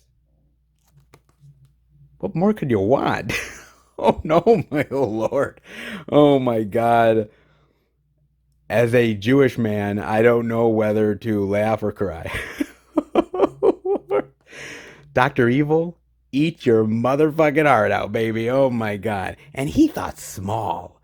He thought sharks with frickin' laser beams. He wasn't thinking big enough, damn it. Oh, oh, oh my, oh my. Oh my god, Tony Todd is in this. Candyman himself is in this damn thing. Oh. Oh, what the hell? Oh my god, this has got to be. I got to admit, this has got to be so ridiculous, so cheesy, and so over the top that you just can't help but have fun with this movie, man. And oh Lord, dude, I love all of the like movies of like Nazi experiment stuff, like from the Indiana Jones series or stuff like, The Devil's Rock or Hellboy or something like all those, cool things of like the experiments and the weird stuff that the Nazis did. Like all that crazy outlandish stuff, man. But Sky Sharks, whoo, damn. I gotta admit, I gotta give it credit where credit is due, man. I ain't seen nothing like this, man. I mean, I said Dr. Evil eat your heart out, but shit, I should have said Sharknado eat your heart out, man. They were thinking too small. It was just sharks in a tornado. But this is so much more. Oh, oh my God. Oh, I gotta admit, this has to be just a cheesy good time watching this thing. I mean, really. Oh my God. Undead Nazi zombies and killer sharks that go up in the sky to wreak havoc on the world. Who comes up with this stuff? And God bless their ever loving weird heart. Oh, oh my God. This thing, I gotta admit, like this is probably out of all the stuff that we've seen, probably has to be the most fun, dude. Seriously. Oh my God. Dude. It's just gotta be so fucking cheesy and so ridiculous that you can't just help but have a smile on your face. Like the fact that somebody came up with this shit and a studio gave them money enough to be like, oh, Sky Sharks? Nazis? Third Reich? Oh, count me in, man. I don't know. Did Donald Trump give money to this motherfucker? Oh shit. Oh my God. This thing has to be a ball of fun. Seriously. I mean, how could it not be? I mean, Sky Sharks, it just begs to be watched. It begs to be watched and just enjoyed and just bask in the glory of evil flying sharks. Oh my God. And you thought Jaws was terrifying. Boy, you ain't seen shit yet. Oh my God. No longer do you have to worry about sharks coming up from below to eat you. You got to worry about them biting your ass from above. Hmm. I guess I guess a helmet won't really work this time, will it? Damn. Oh. Maybe we could actually have Dr. Evil's Sharks with freaking laser beams versus Sky Sharks. A movie loving geek can dream. And speaking of horror, a Shudder original and one of the most talked about horror films of 2020. Host. Yes. And what Dread Central is calling the scariest film of the past decade. Oh, look at her. Try as you might, honey. Hide under sheets or whatever you like. What's coming after you, you can't avoid. It's inevitable. Oh, baby, baby. So, yes, I got a chance to watch this movie. Now, I wanted to watch it because I had heard a lot of things about this flick. A lot of really great praise for it and a certain amount of criticism. So I definitely wanted to watch this. Now, basically what it's about is this group of friends who are all basically quarantining because of the coronavirus pandemic. This movie does take place during the coronavirus. They mention it. They have their masks on. It's definitely a big part of the story. And they're on this Zoom call basically, and they kind of want to do this seance. It's a fun thing. They can all do it while they're together on this Zoom call. And unfortunately, what they unleash is not nice. and is very evil and extremely pissed. And it's coming after each and every one of them. So, look, it's kind of interesting when looking at Host and looking how we got here. Because it's a very interesting thing to talk about, right? Because technically, in a lot of ways, you could consider this a found footage movie in a lot of ways.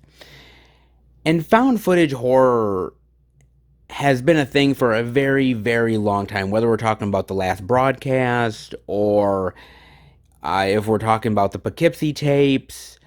Obviously, the main one that most people know about is Blair Witch, and so on and so forth. And what I've even been finding more and more over the past decade, I guess I should say, is social media horror.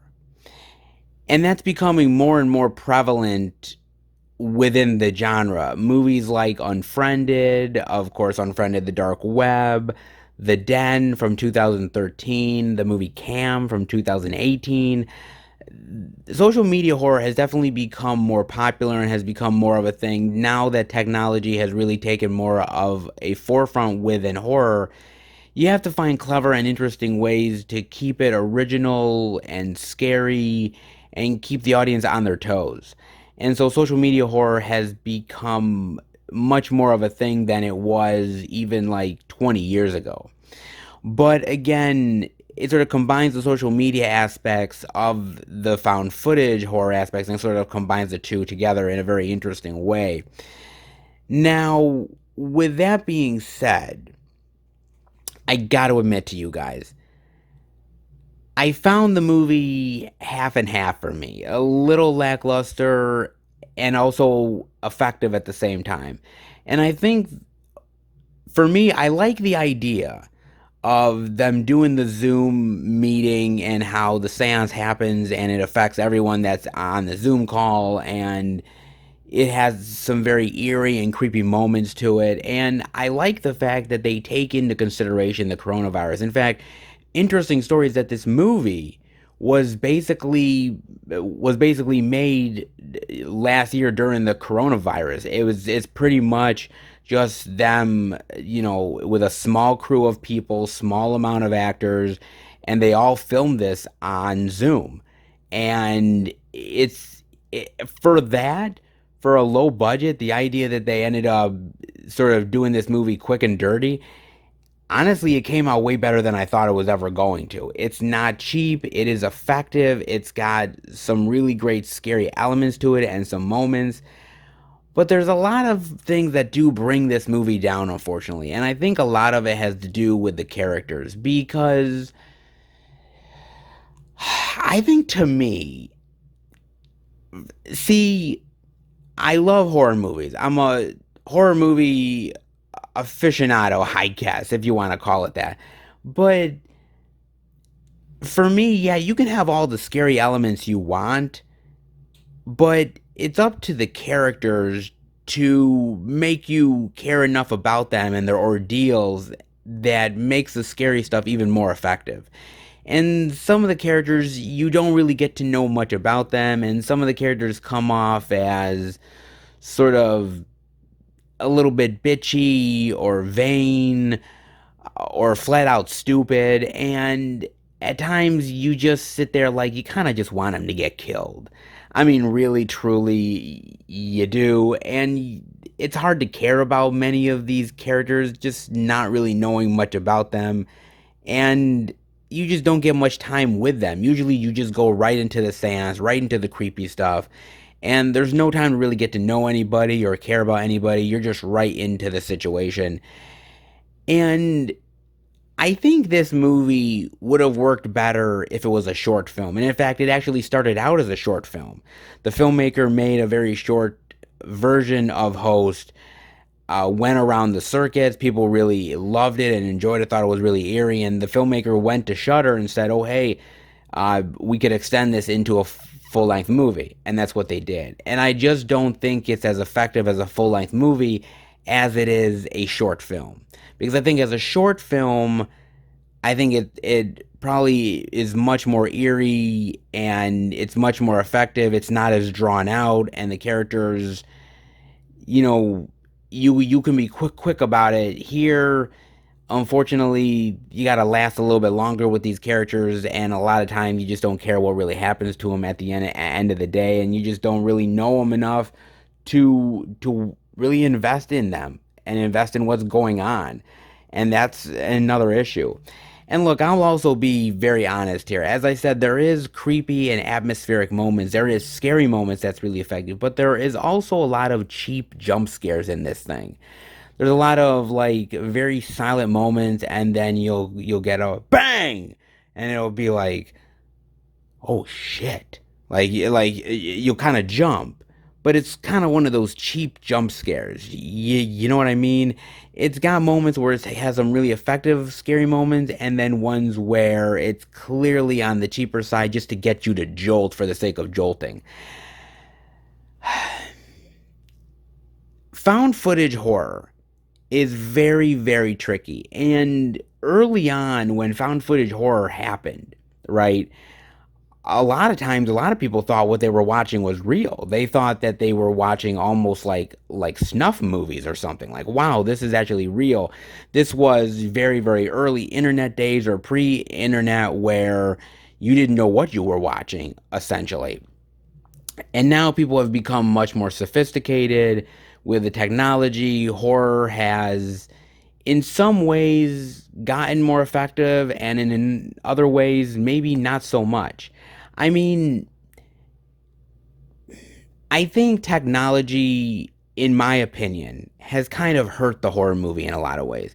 That's why I love a lot of horror movies that are set in more of the pre-technology time, before the cell phones, before the laptops and the social media stuff, stuff from the 80s and the 90s and the 70s. But that's not to say that you can't make effective movies with technology involved, because I really loved Come Play. And Come Play has that really great element of the entity being within the technology coming out to take you into its realm. That's a really effective horror film. So you can do it, but you have to be smart about it. And I think Host tries to be clever, but with some of the social media horror that we've seen before with Unfriended or some of the found footage stuff, we've been there and we've done that. I don't think it's the scariest film of the past decade. I truly, truly don't believe that. Is it a pandemic era poltergeist? I don't believe that either. And I don't, well, maybe it might be the genre phenomenon of 2020, maybe, but it has its effective moments and it has its not so effective moments. And I think for me, I appreciate what the filmmakers were trying to do, and I appreciate what they were attempting to accomplish here. And I think that for doing something down and dirty and low budget and very quick as they did, I think it came out better than I think anyone could have hoped. But I think certain movies work better as a short film than they do a long, drawn out film. And I think Host is one of those. Whereas if you look at a movie like Lights Out, that started as a short film, I think actually it works better as a long form movie. I think it just depends on how you tell the story. I am very interested in where social media horror goes within this decade. I'm very interested to see where found footage horror goes. I think Host tries to balance those elements, and I think on some level it works, and on another level, I'm not sure it succeeds 100%. Is it a unique and interesting take within the genre? It is, but there's also moments where we've been there and done that. So go in with checked expectations. Know that as far as found footage, it's not the best found footage, but I think as far as social media horror, I think, see, social media horror right now is very young within its early life. And there's not many examples for the time being. Maybe there's like four, five, six examples at best. I think this does go down as one of the better ones, but I think it's early within the social media horror realm, and I'm very curious to see where it goes with the proper filmmakers and a much more effective story. Host is good, but not as effective as it could be. But it does swing for the fences, and it does go for something eerie and scary, and combining all those elements together, it has its unique place within the genre. I'm very curious to see what you guys think about this one. I'm sort of half and half on Host. I appreciated it, but I see the influences, and I think the movies that influenced it are better. But still a worthy film to see for horror movie lovers out there, especially seeing where the horror movie genre will go within the next 10 or so years. I think Host really sort of represents that. I'm very curious as to what you guys think about this one, truly, man. But wow, oh wow, all the crazy cavalcade of Walmart indie goodness. It can't be beat. And one other thing, guys, if you guys enjoy Host, well, I told you guys that I saw the movie, right? Now, I actually ended up seeing it through a pre-production disc from Second Sight Films. Actually, I've never actually gotten a pre-production disc before, so this is really brand new to me. And they sent me this because they're getting ready to release this month, actually, their limited edition release of Host. Now, it's going to have a lot more bells and whistles than what this release has. You can kind of see that they're putting out this really great Blu-ray release with this limited edition slip right here with the great artwork on there, and it comes with a lot more special features than we have in the US. Now, if you are interested in getting it and you're here in the United States, well, you need a region-free player. However, you should probably already be getting a region-free player anyways. I mean, there's so many really great releases over in the UK anyways. Why are you exactly waiting? But if you are still on the fence and you do like the movie, it has a lot to offer, man. You get 2 exclusive audio commentaries. You get one from the filmmakers and one from the cast. You get exclusive cast interviews. You get behind the scenes feature. You have the original prank video. You have a prank video test run, the director's short films, the host team seance. You also get a BFI Q&A and evolution of horror interview with some of the filmmakers as well. You get the slipcase, you get a booklet with the original story outline and new essays, and 8 collector art cards. You get quite a bit in this release, man. Quite nice, actually. Now, mind you, I didn't outright love the movie, but as far as social media horror, I appreciate the fact that we're getting more social media horror out there, and this is just the beginning of it.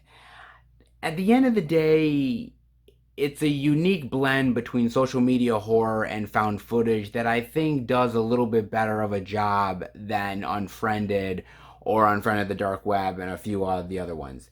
The kills are a little too quick for my liking. It's a little too like fast paced. You don't really get to savor the kills all that much. I mean, I understand that it's a low budget movie, and I understand that it was quick and dirty, and let's just film it, and we're just gonna do a little bit here, and have this person dress up as this entity, and it looks like a Halloween costume. There is some faults to the movie, to be sure. The kills are a little too quick and unsatisfying. The final demon look is a little too simple for me. The characters end up being one of the biggest weak links within the movie, but again, the horror aspect to it, the creepiness, the eeriness is very effective. I like how they really combine the Zoom meeting, social media aspect to it. I thought that was really clever. It's a half and half horror movie. It's not perfect, but I don't think social media horror right now is the most perfect subgenre within horror. I think it's a lot of learning curves right now with social media horror, and I think The Host is one of the better ones, even though there's a long way to go within that genre. I think The Host is a step in the right direction. So if you do like the movie and are interested in found footage, social media horror, give Host a look. And if you love the movie, instead of picking up the regular US release, pick up the Second Sight limited edition Blu-ray release, because this thing is gonna be killer. Family rancher drama, time travel complications, crazy nutty chicks, good old zombie action. They fly now? And seance zoom action gone horribly, horribly wrong. Quite the interesting, unique indie Walmart goodness. Never disappoints. What can I tell you guys? Oh, always a pleasure checking out the second Walmart indie goodness, man. And let me tell you something. This week so far has been a pleasant surprise for me, truly, because I knew there was a decent amount of releases that were coming out this week, but I don't know, something told me, I was like, okay, we're not going to get a lot of stuff this week to show off. I don't know, I had a vibe, I guess. And man, have I been proven wrong. And I am so thankful to be proven wrong. Trust me, man. So thankful. There's been a lot of really great media, a decent amount of stuff to show off here. It's been quite the surprise, man. And so hopefully the surprise continues, and hopefully more interesting titles worth checking out as we head to the fourth and final location. So let's hopefully check out some more physical media goodness, shall we? All right, everybody, we are at our fourth and final location. And after a decent week of physical media, isn't it always good to head into the beast?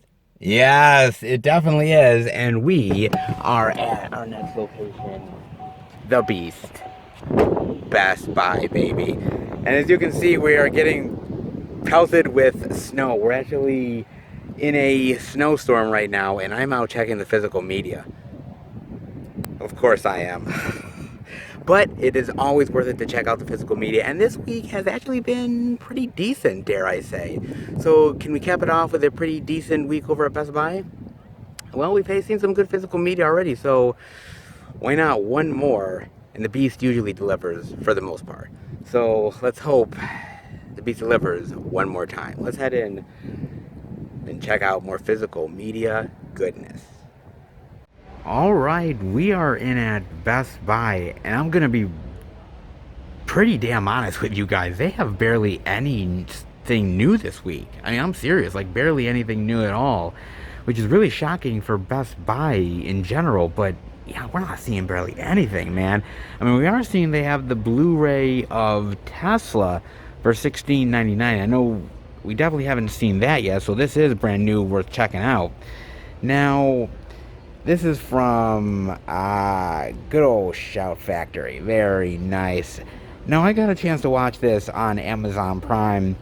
Primarily, well, actually, two things. One, Ethan Hawke, because I love Ethan Hawke. I think Ethan Hawke's a great actor, man. Really well done. I think it's sort of half and half. He gets some of the praise that he deserves, and then there's other times where I feel like he doesn't get nearly enough as he should on certain projects. Things like Training Day, of course, he gets a lot of love, and other movies, but there's a lot of sleeper movies where he's really good in. They may not be great movies, but he's good in them. And Tesla's kind of one of those movies. Now, I also really wanted to watch it because of Tesla himself. I'm fascinated by the guy. Is really unique and very interesting inventor who had some really wild and amazing ideas that unfortunately it didn't come to fruition through a lot of different reasons, whether it was his competition that tried to squash him, or, financiers who wanted results too fast, or mistakes that happened. There's a lot of very interesting stuff for Tesla in history. And so I thought, okay, you got Ethan Hawke playing Tesla. I'm going to give it a chance. And I'm not going to lie, guys. The movie is not that great. I got to admit, it's kind of dull. And that's being nice. And it really is true, man. I mean, I tend to think Ethan Hawke did a decent job as Tesla.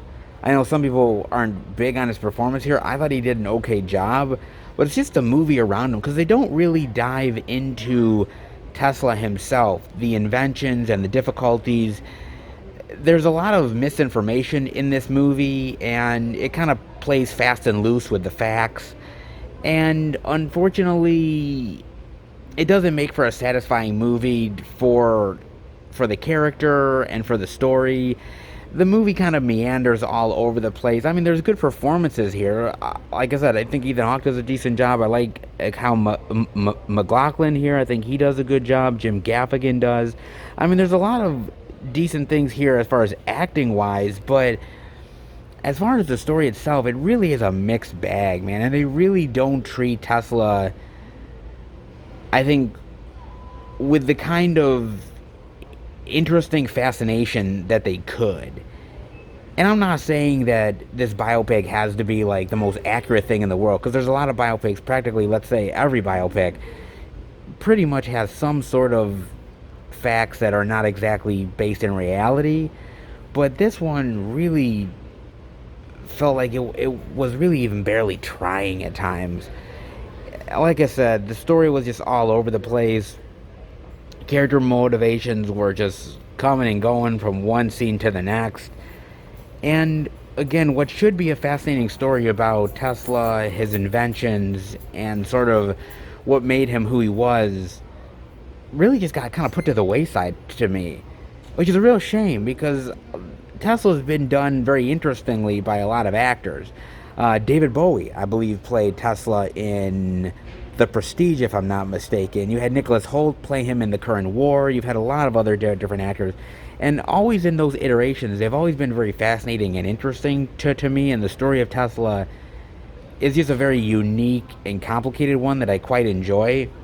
Looking back on history's sake, with people like Edison and Westinghouse and the difficulties he had to go through with those inventors sort of kind of riding his coattails in a lot of ways. It's all very fascinating. Unfortunately, this movie doesn't really work the way it should. I do think Tesla deserves better. I honestly do, man. If you're looking for a really great movie about the war for light and electricity, watch The Current War, because The Current War is really fascinating of a movie. Tesla doesn't really get much of the spotlight in that film, but I think what they do with him in that movie is still pretty fascinating. Here, they had a real chance to do a really great spotlight on Tesla, and I honestly think they just kind of missed the mark, unfortunately. Not all biopics can be great, and Tesla pretty much proves that, man, unfortunately. Even a good performance by Ethan Hawke, or at least I think a good performance, didn't really ultimately save it, I hate to say, man. You do get behind the scenes of Tesla theatrical trailer about it. Man, I love Ethan Hawke. I love Tesla. It seemed like a winning combination to me, but at the end of the day, it just goes to prove that you can have a recipe for success, but unfortunately, you honestly need a really good script, and you have to make the characters and the facts fascinating. And Tesla somehow seemed to miss that point. And then I'm seeing over here they have a 7-film DVD collection of Spike Lee joints. Look at that. For $19.99. Do the Right Thing, Mo Better Blues, Jungle Fever, Crooklyn, Clockers, Inside Man, and Black Klansman. Now this is quite the collection. The Spike Lee 7 joint collection. who can go wrong with Spike Lee collection goodness? All of his films, honestly, are pretty damn good in their own unique ways, aren't they? I mean, obviously, I talked about him somewhat when I was showing off Do the Right Thing, but honestly, Spike Lee is one of those really fascinating and interesting filmmakers that really takes social commentary and really puts his own spin on it and really makes it powerful in his own way. He has a lot to say about the world, a lot to say about culture and race, and it's always fascinating how he goes about it, man. And each of his films are unique in their own interesting ways, man. I mean, Do the Right Thing, as I said, amazing. Mo Better Blues, an amazing, phenomenal movie. Denzel Washington is on fire in that film. Jungle Fever, God, I remember the whole controversy with Jungle Fever, with sort of the controversy of the interracial relationship and the interracial sex, and it was just a big controversy, man. If you don't remember, there was, look that up, man. The controversy was heavy on that one, truly was, man. It was really well done movie, man, but boy, did it get a lot of hatred. Crooklyn is pretty decent as well. Clockers, honestly, I think out of a lot of his films, I think Clockers is one of the more underrated ones. Really, really well done movie. That again, in sort of the Spike Lee filmography, I don't know if Spike Lee gets as much love for that film in particular. That and Crooklyn, I would say. Inside Man with Denzel's not bad. I think it's sort of one of my sort of least favorite Spike Lee movies. It's good. I like the story. I like the performances. I don't know, it just didn't hit me like some of his other work, but it's still a good movie, I would say. And Black Klansman is absolutely phenomenal, man. Really amazing, amazing movie, man. Just talking about, about race and tolerance. Actually, most of his movies are almost about that in one way or another, man. I think he has something to say. And he's always a filmmaker that tries to, I think, push the limits of what's in good taste as far as how you go about talking about race and diversity and ethnic issues. He's somebody that really sort of pushes the envelope in a little bit, and I think in a lot of ways I truly appreciate that about Spike Lee. I can't say I loved all of his movies. Sometimes maybe the message is a little bit heavy-handed, maybe he doesn't deal with it in the best way possible, but he still tries his hardest, man. Spike Lee is a very genuine and interesting filmmaker, and he's done some really great stuff about race, even up to this day. Movies like Defy Bloods, which on Netflix is a really fantastic movie. That one is amazing as well. Also, a movie like Bamboozled is another really, really great one, which unfortunately, well, I mean, he's, like I said, he pushes the envelope. And these are all really great films, but Bamboozled is, I think, one of those movies where you're like, holy shit, like that one, you're like, fuck, dude. Like that really, I think a lot of people are like, wow, that pushed it too far. And I can see why, if you're putting a collection set together, that maybe you would probably leave that one out, controversy and all. It's a good movie, but I think for some people, maybe it went a little bit over the edge, but I kind of like that about Spike Lee. He doesn't hold back. And there's a lot of filmmakers where you feel like maybe they held back a little bit, and maybe they didn't really quite tell the story or the vision they wanted. I can never really say that about Spike Lee. I can't, because he's always doing something unique and interesting that pushes the envelope and tells a really unique, fascinating story. So, does he always get it right? No. But does he need to? I don't necessarily think so. He has a really great voice in cinema and has really pursued the racial issues in a really fantastic and unique way. And all 7 of these films are really amazing, man. So, I mean, in one way or another, he does do very well in talking about the issues. And if you've never dived into any of Spike Lee's work, I don't know where I would say to start. I'd probably say start with either Do the Right Thing or Black Klansman and kind of go from there, man. But honestly, whatever you pick is prime, fantastic Spike Lee. And Spike Lee is an amazing, amazing filmmaker who does amazing work. And regardless of if you like or hate his work, You got to admit the guy has passion, man, and that's got to count for something, really. Filmmaker commentaries, cast interviews, featurettes, deleted scenes, and more. Not bad. If you're a fan of Spike Lee, a 7-film set honestly is not bad, and for $20, pretty good deal, dare I say. And one final thing well, actually, it's not worth checking out, but whatever, it's here at Best Buy, so might as well talk about it, is Breach. The DVD digital for $12.99. I can't believe, like, they don't have much physical media this week, but they have Breach? Really? Okay. That's kind of weird. They don't have certain things, but they have Bruce Willis straight to DVD goodness. Okay, not goodness. It's badness. Let's be real, guys. God. You know what, man? I say it all the time, but I always kind of reiterate, what the hell happened to Bruce Willis? Seriously, man, what happened to that dude? Because I've seen so many fucking straight-to-DVD movies of Bruce Willis, and every single time I'm always like, oh, this is going to be the movie where Bruce Willis is like, it's his comeback, baby, right? It's his comeback. He's gonna do good. He's gonna be the man that I know Bruce Willis to be, right? And it never happens. And I shouldn't be surprised at this point, but it just doesn't, dude. Shit, man.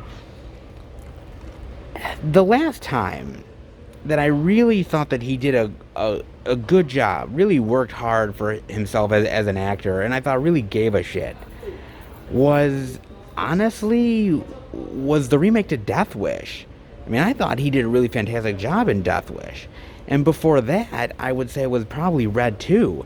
And Red 2 is back in 2013. So, I mean, he is slowly but steadily not giving a shit.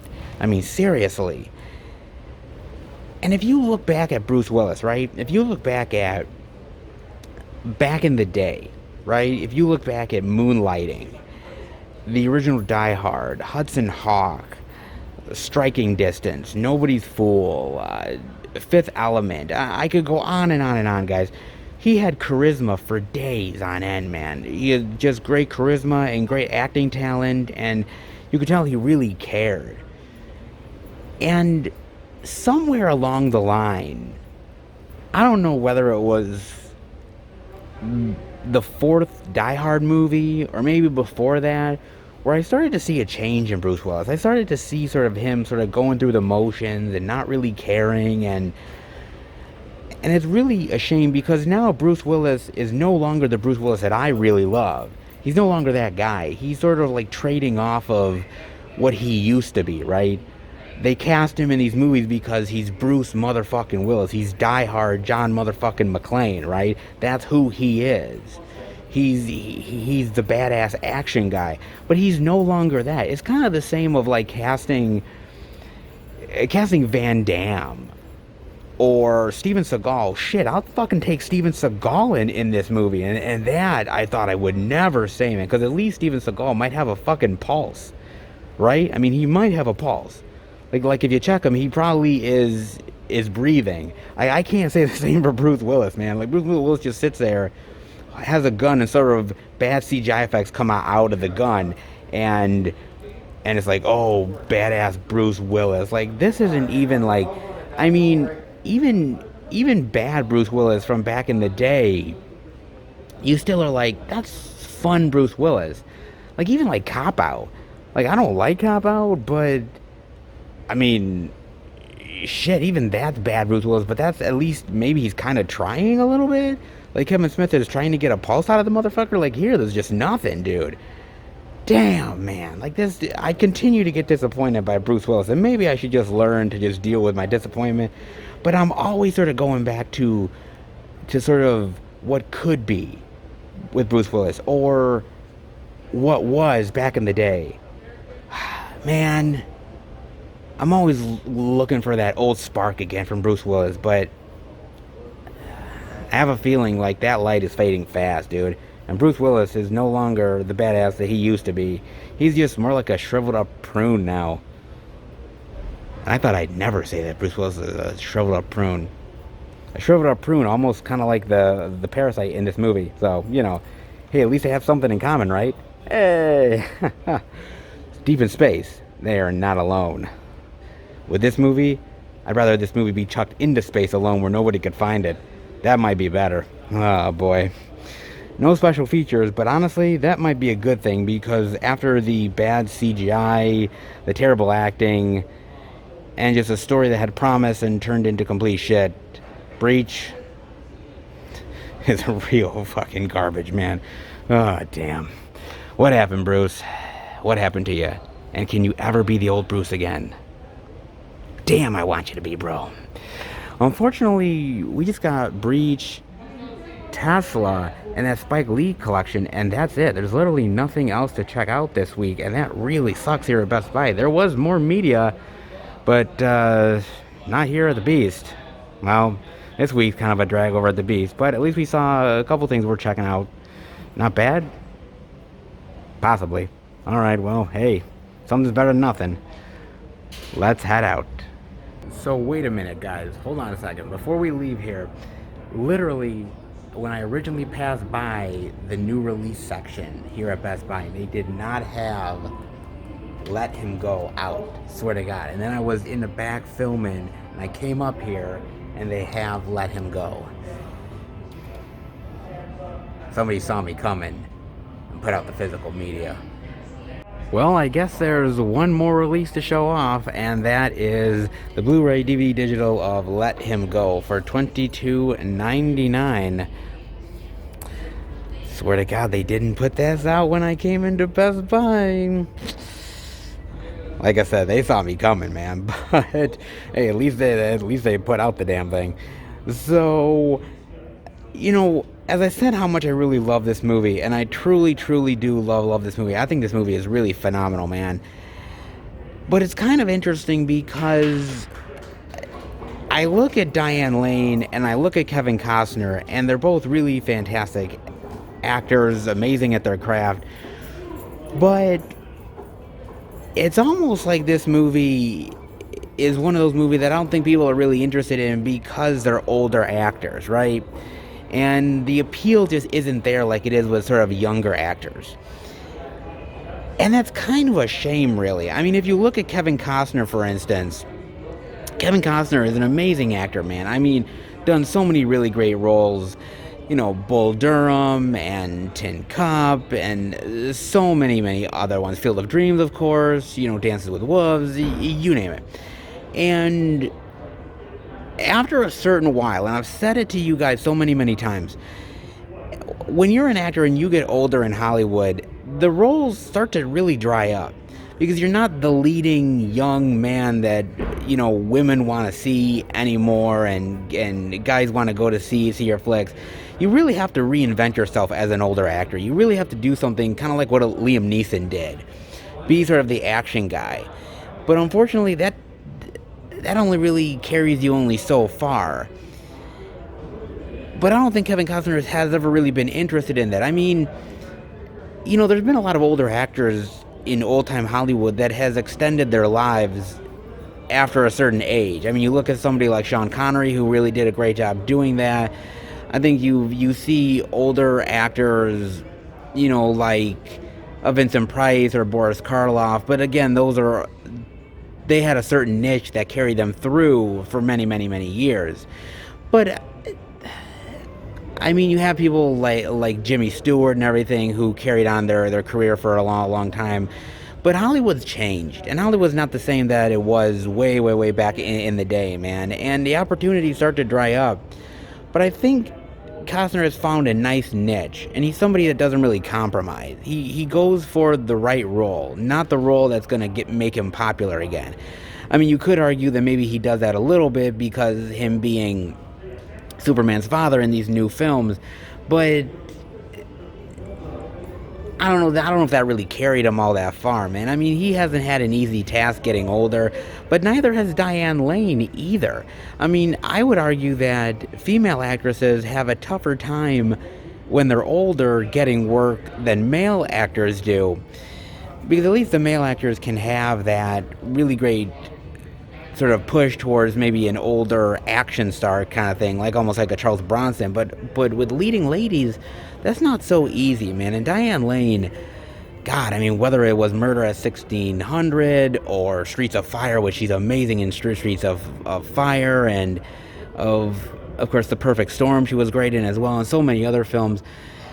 But when she got older and sort of maybe lost a little bit of the looks that carried her through, I think, as I said, the roles have dried up a bit, and it's a real shame because she is a phenomenal actor.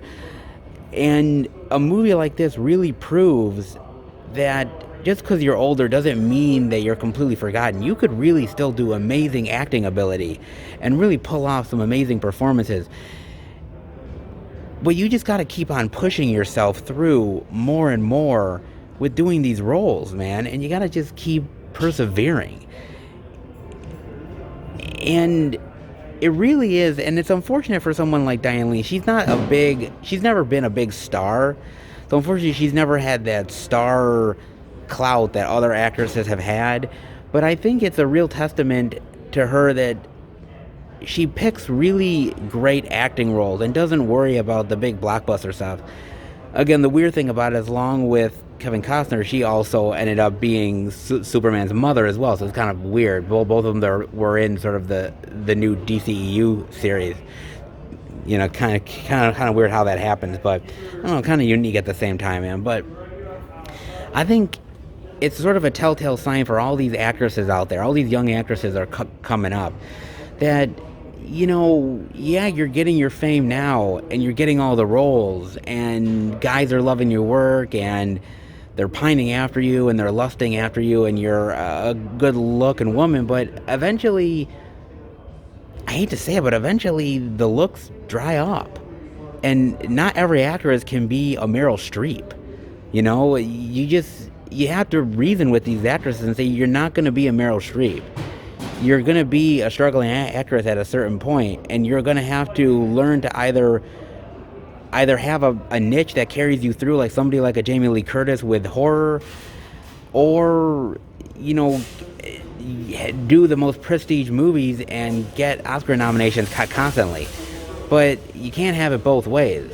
And Diane Lane is a really solid actress that I think has learned over time that you have to readjust yourself as an actress in Hollywood, because eventually the roles that you used to have just kind of dry up over time. But I gotta tell you, to me, that kind of goes out the window, because a movie like this has really great performances and really shows that young, old, it doesn't matter, man. If you're good at your craft and you can act, then you can pull off a movie like this that could be the most driest movie of all time, could be a bore fest. But they brought it to life, and these actors made the movie incredibly possible. And I don't know if anybody else could have done that, man. They did. And it's just a testament to them as actors. Young, old, it doesn't matter. If you're a good actor, you're a good actor, and it will show. So, you know, this movie definitely shows their acting talent off in a big, bad way. And it's just a fascinating story, too, worth checking out. You do get the making of and a couple of featurettes as well. Not bad. I mean, like I said, this is a great movie just for the acting talent alone. But it's just cool to see old school Kevin Costner and Diane Lane in a great movie together where they're phenomenal acting. The chemistry is off the charts. And it just proves that you might write off some of these actors, but I guarantee you that they're still working, they're still doing great work, and it just proves that don't give up on these actors. Still give them a chance. Maybe the roles might have dried up some, but they can still prove their worth. Truly, phenomenal movie, man. And now that we've seen that out of nowhere, at least one extra one to see, and I was not prepared, but they put it out. Like I said, I think they saw me coming. Just saying, man. All right, now we can head out.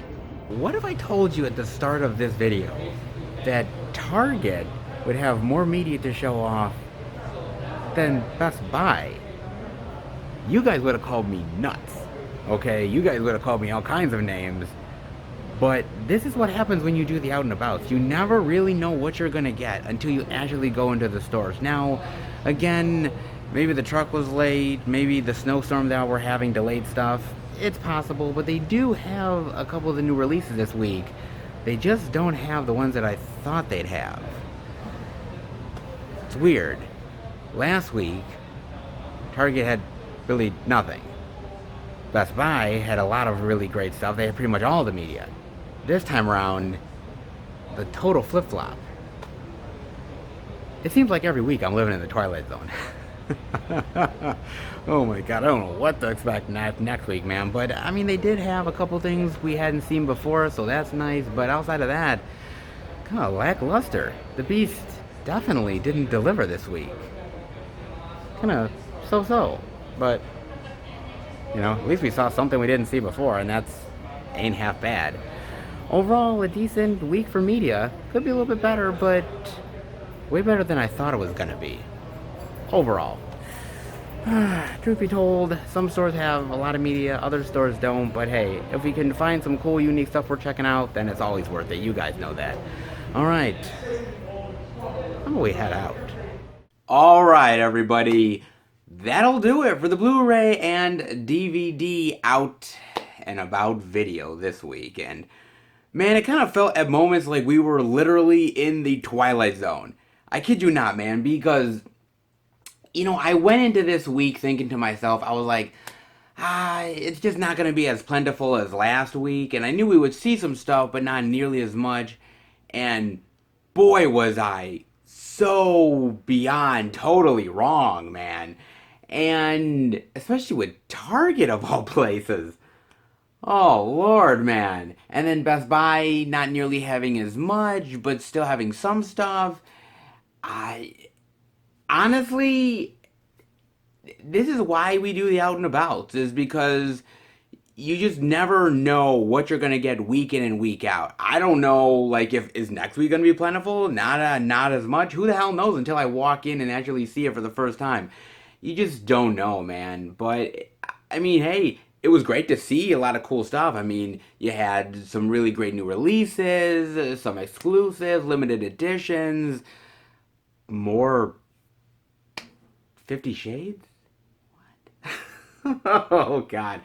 Oh, good Lord, man. I hope you guys, picked up something good this week. There was definitely some variety we're checking out. So hopefully you did. Definitely let me know. And look, at the end of the day, though, I mean, at most of the places we went to, I mean, we at least saw mostly some things at a lot of the stores that we didn't see at other places, which, by the way, is never a bad thing. As a physical media lover, I will take it all the time, man. So I'm always happy about that, dude. But I hope you guys did pick up something good. Now, before I get into what I got, I want to say a couple words real quick about Dustin Diamond, who played Screech on Saved by the Bell. And unfortunately, he passed away this past weekend from cancer. And, I'm going to be real with you guys. I can't say that I loved every single iteration of Saved by the Bell, every episode, every character. I can't say that. But for me, when I was growing up, I was very much a geek. I was a nerd. I was, not the cool kid. And, at that age, at that time growing up, there wasn't a lot of sort of geek and nerd role models, so to speak. There really honestly wasn't. And what made Screech so wonderful as a character for me was that he was me. He was literally who I was. And I always really sort of felt like that character really spoke to me and really spoke to who I was at that time, and realizing that, what, you can be outside the box. You can be a little quirky and a little odd and still belong. And Screech growing up meant a lot to me. And look, I was never the popular kid like Zach Morris. I was never the jock or the athlete like Slater. I never hung out with the cute girls or the popular chicks. And I didn't have those role models, those people that I could really look up to, and Screech honestly was one of them. And so it's with a heavy heart to see him pass away. And I know that Dustin Diamond never really had it easy. You know, with fame and only really being known as Screech, and he had a difficult time in his life. And I know that through all those issues and all those struggles and difficulties, he made it through on the other end and became a much better person because of it. And seeing him leave this world is really saddening to me, man. It really, truly, honestly is. And I know for a lot of people are really affected by the loss of Dustin Diamond and just feel like, you know, I mean, look, we've lost so many people from 2020 and it's just going to carry on into 2021, and you hate to see when people who you consider role models in some way sort of pass away, but the best thing I can say to you guys is that as long as we keep him in our hearts and in our minds, as long as we cherish what he did for us, then that memory will never go away. So rest in peace, Dustin Diamond. You were. It's weird to say that. You were, man. You were one of my role models, and you were somebody that gave me a lot of hope at a time when I was getting picked on constantly, and I thought that there was something wrong with me. And you, through your performance and through that character Screech, really proved that no, I wasn't. You know, I wasn't the outcast. I wasn't the weirdo. You know, I was just an average person that just happened to be not like everybody else, but that was okay. So, dude, I'm gonna miss you, man. I really, honestly am. I'm gonna miss him. No lie. But yes, that's a very, very sad loss, man. But hopefully, hopefully over time the loss tends to sting a little bit less. But sad to see people go, man. But upwards and onwards. Now, as far as what I got this week, guys, I actually got a package in the mail from Diabolic.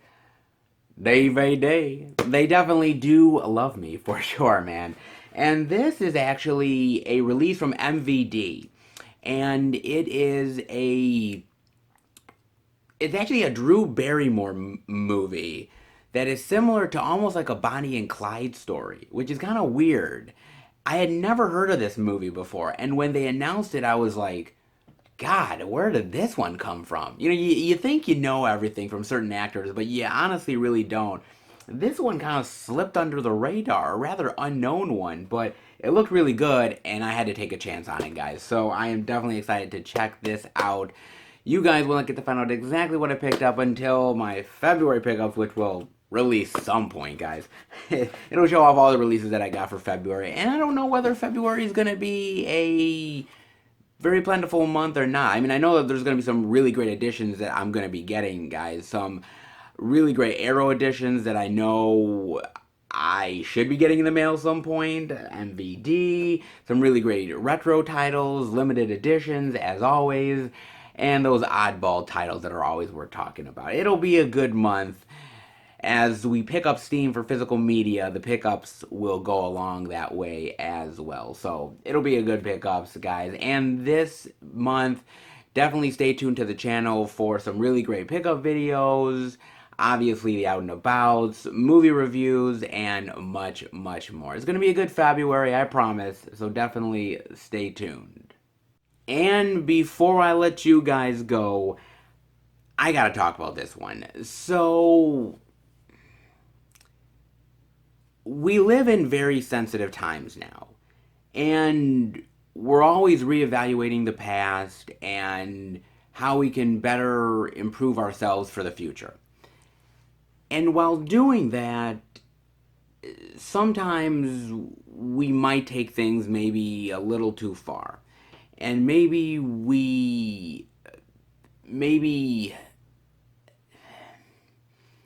are a little overprotective. And maybe we cancel things that really shouldn't be canceled. Or at least I don't think so. Let me get to this, guys. So, I found this article about Disney Plus, obviously, and it says Disney Plus removes the Aristocats, Peter Pan, Dumbo, and Swiss Family Robinson movies from children's profiles due to negative cultural depictions. In their continued effort to promote diversity and inclusion, Disney has made select films unavailable on children's Disney Plus profiles due to negative cultural depictions, particularly racist stereotypes. The films are still available on standard Disney Plus profiles with a content advisory warning directing viewers to www.disney.com/storymatters. The films are now completely unavailable. The films have been moved to a 6 plus rating and are not the only movies unavailable to children, as PG rated Disney films are also unavailable. Now, let's break it down as to why each of these movies have gotten sort of the axe for kids by Disney Plus. The Aristocats. The cat is depicted as a racist caricature of East Asian peoples with exaggerated stereotypical traits such as slanted eyes and buck teeth. He sings in poorly accented English, voiced by a white actor, and plays the piano with chopsticks. This portrayal reinforces the perpetual foreigner stereotype, while the film also features lyrics that mock the Chinese language and culture, such as Shanghai, Hong Kong, Egg Foo Young, fortune cookie always wrong. That's for the Aristocats. Now on to Dumbo. The Crows and musical number pay homage to racist minstrel shows where white performers with blackened faces and tattered clothing imitated and ridiculed enslaved Africans on southern plantations.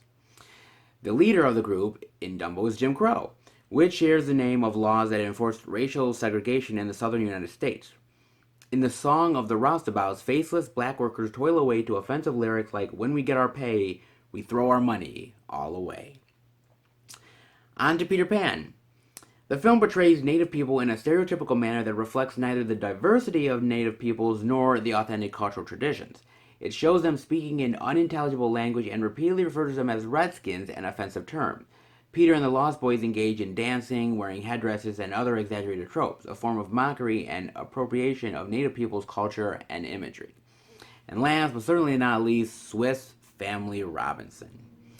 The pirates who antagonize the Robinson family are portrayed as a stereotypical foreign menace. Many appear in yellowface or brownface and are costumed in an exaggerated and inaccurate manner with top-knot hairstyles, queues, robes, and overdone facial makeup and jewelry, reinforcing their barbarism and otherness.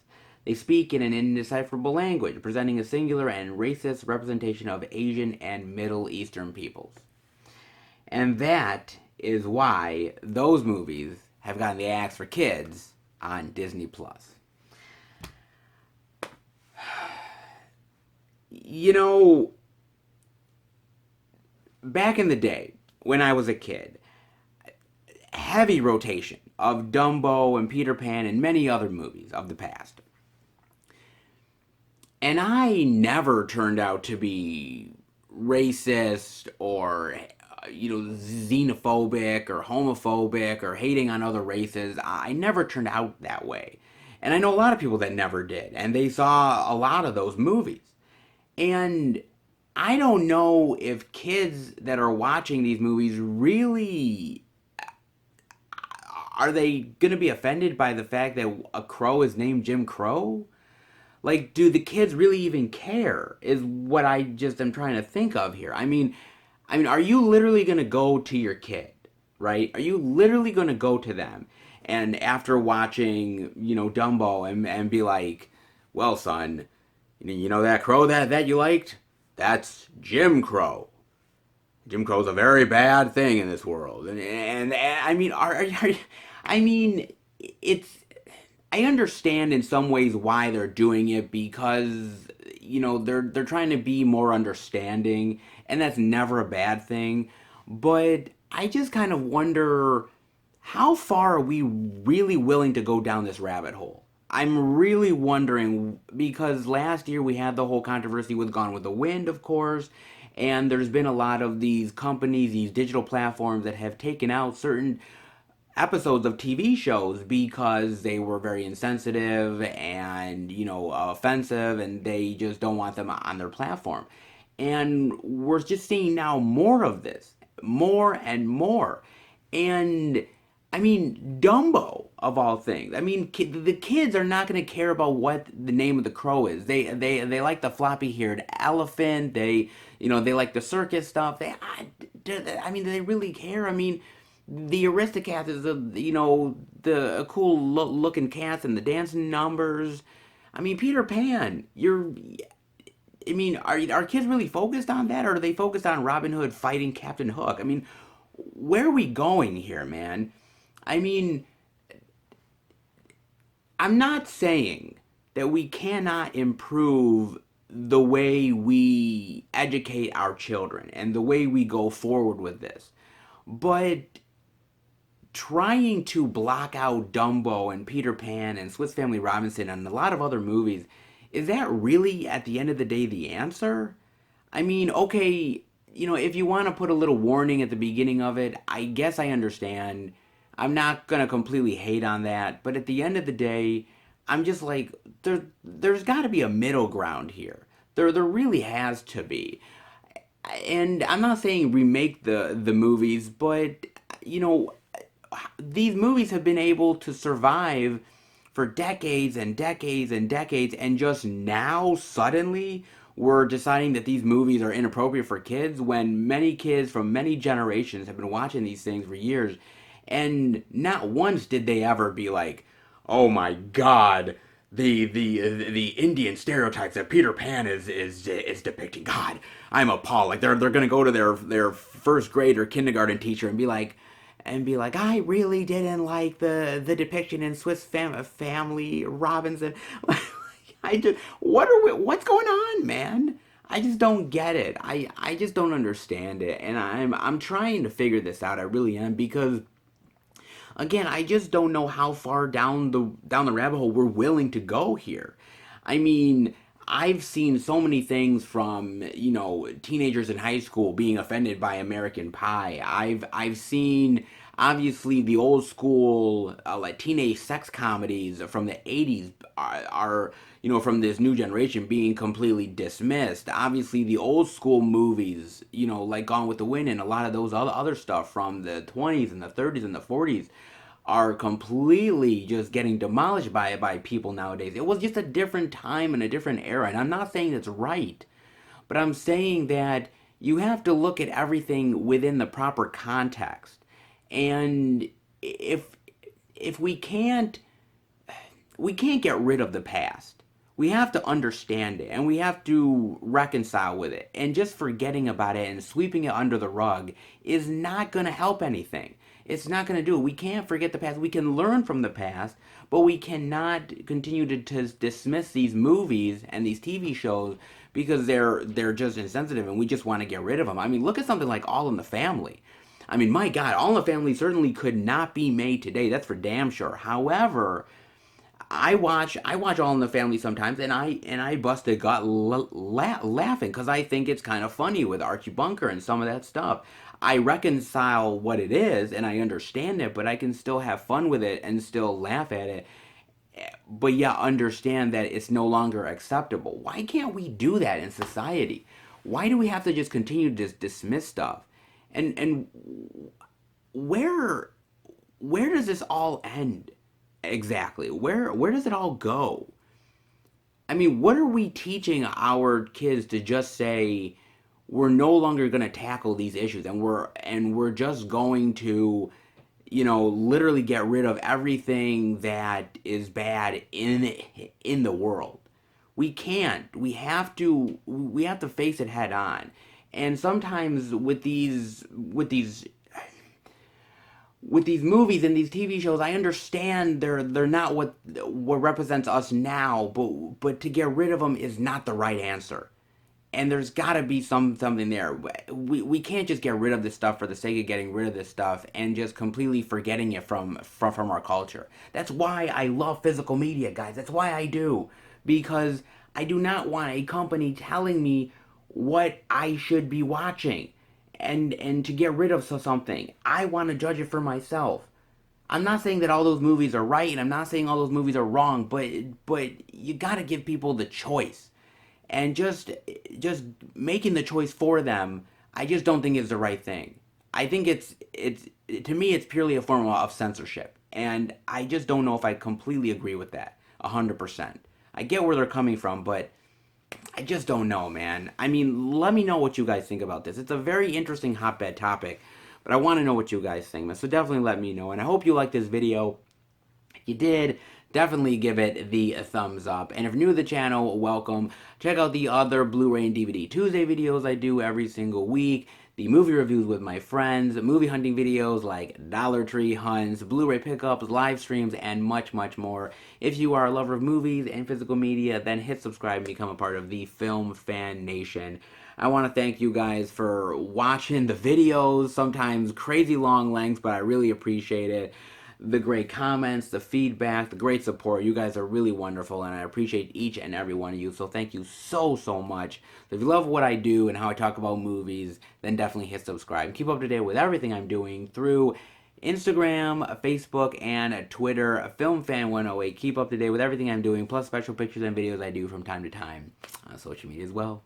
All right, guys. Boy, this was a one Twilight Zone-y kind of week, and God knows where next week will take us, but I'll see you back next week to find out. Take care, everybody, and happy hunting.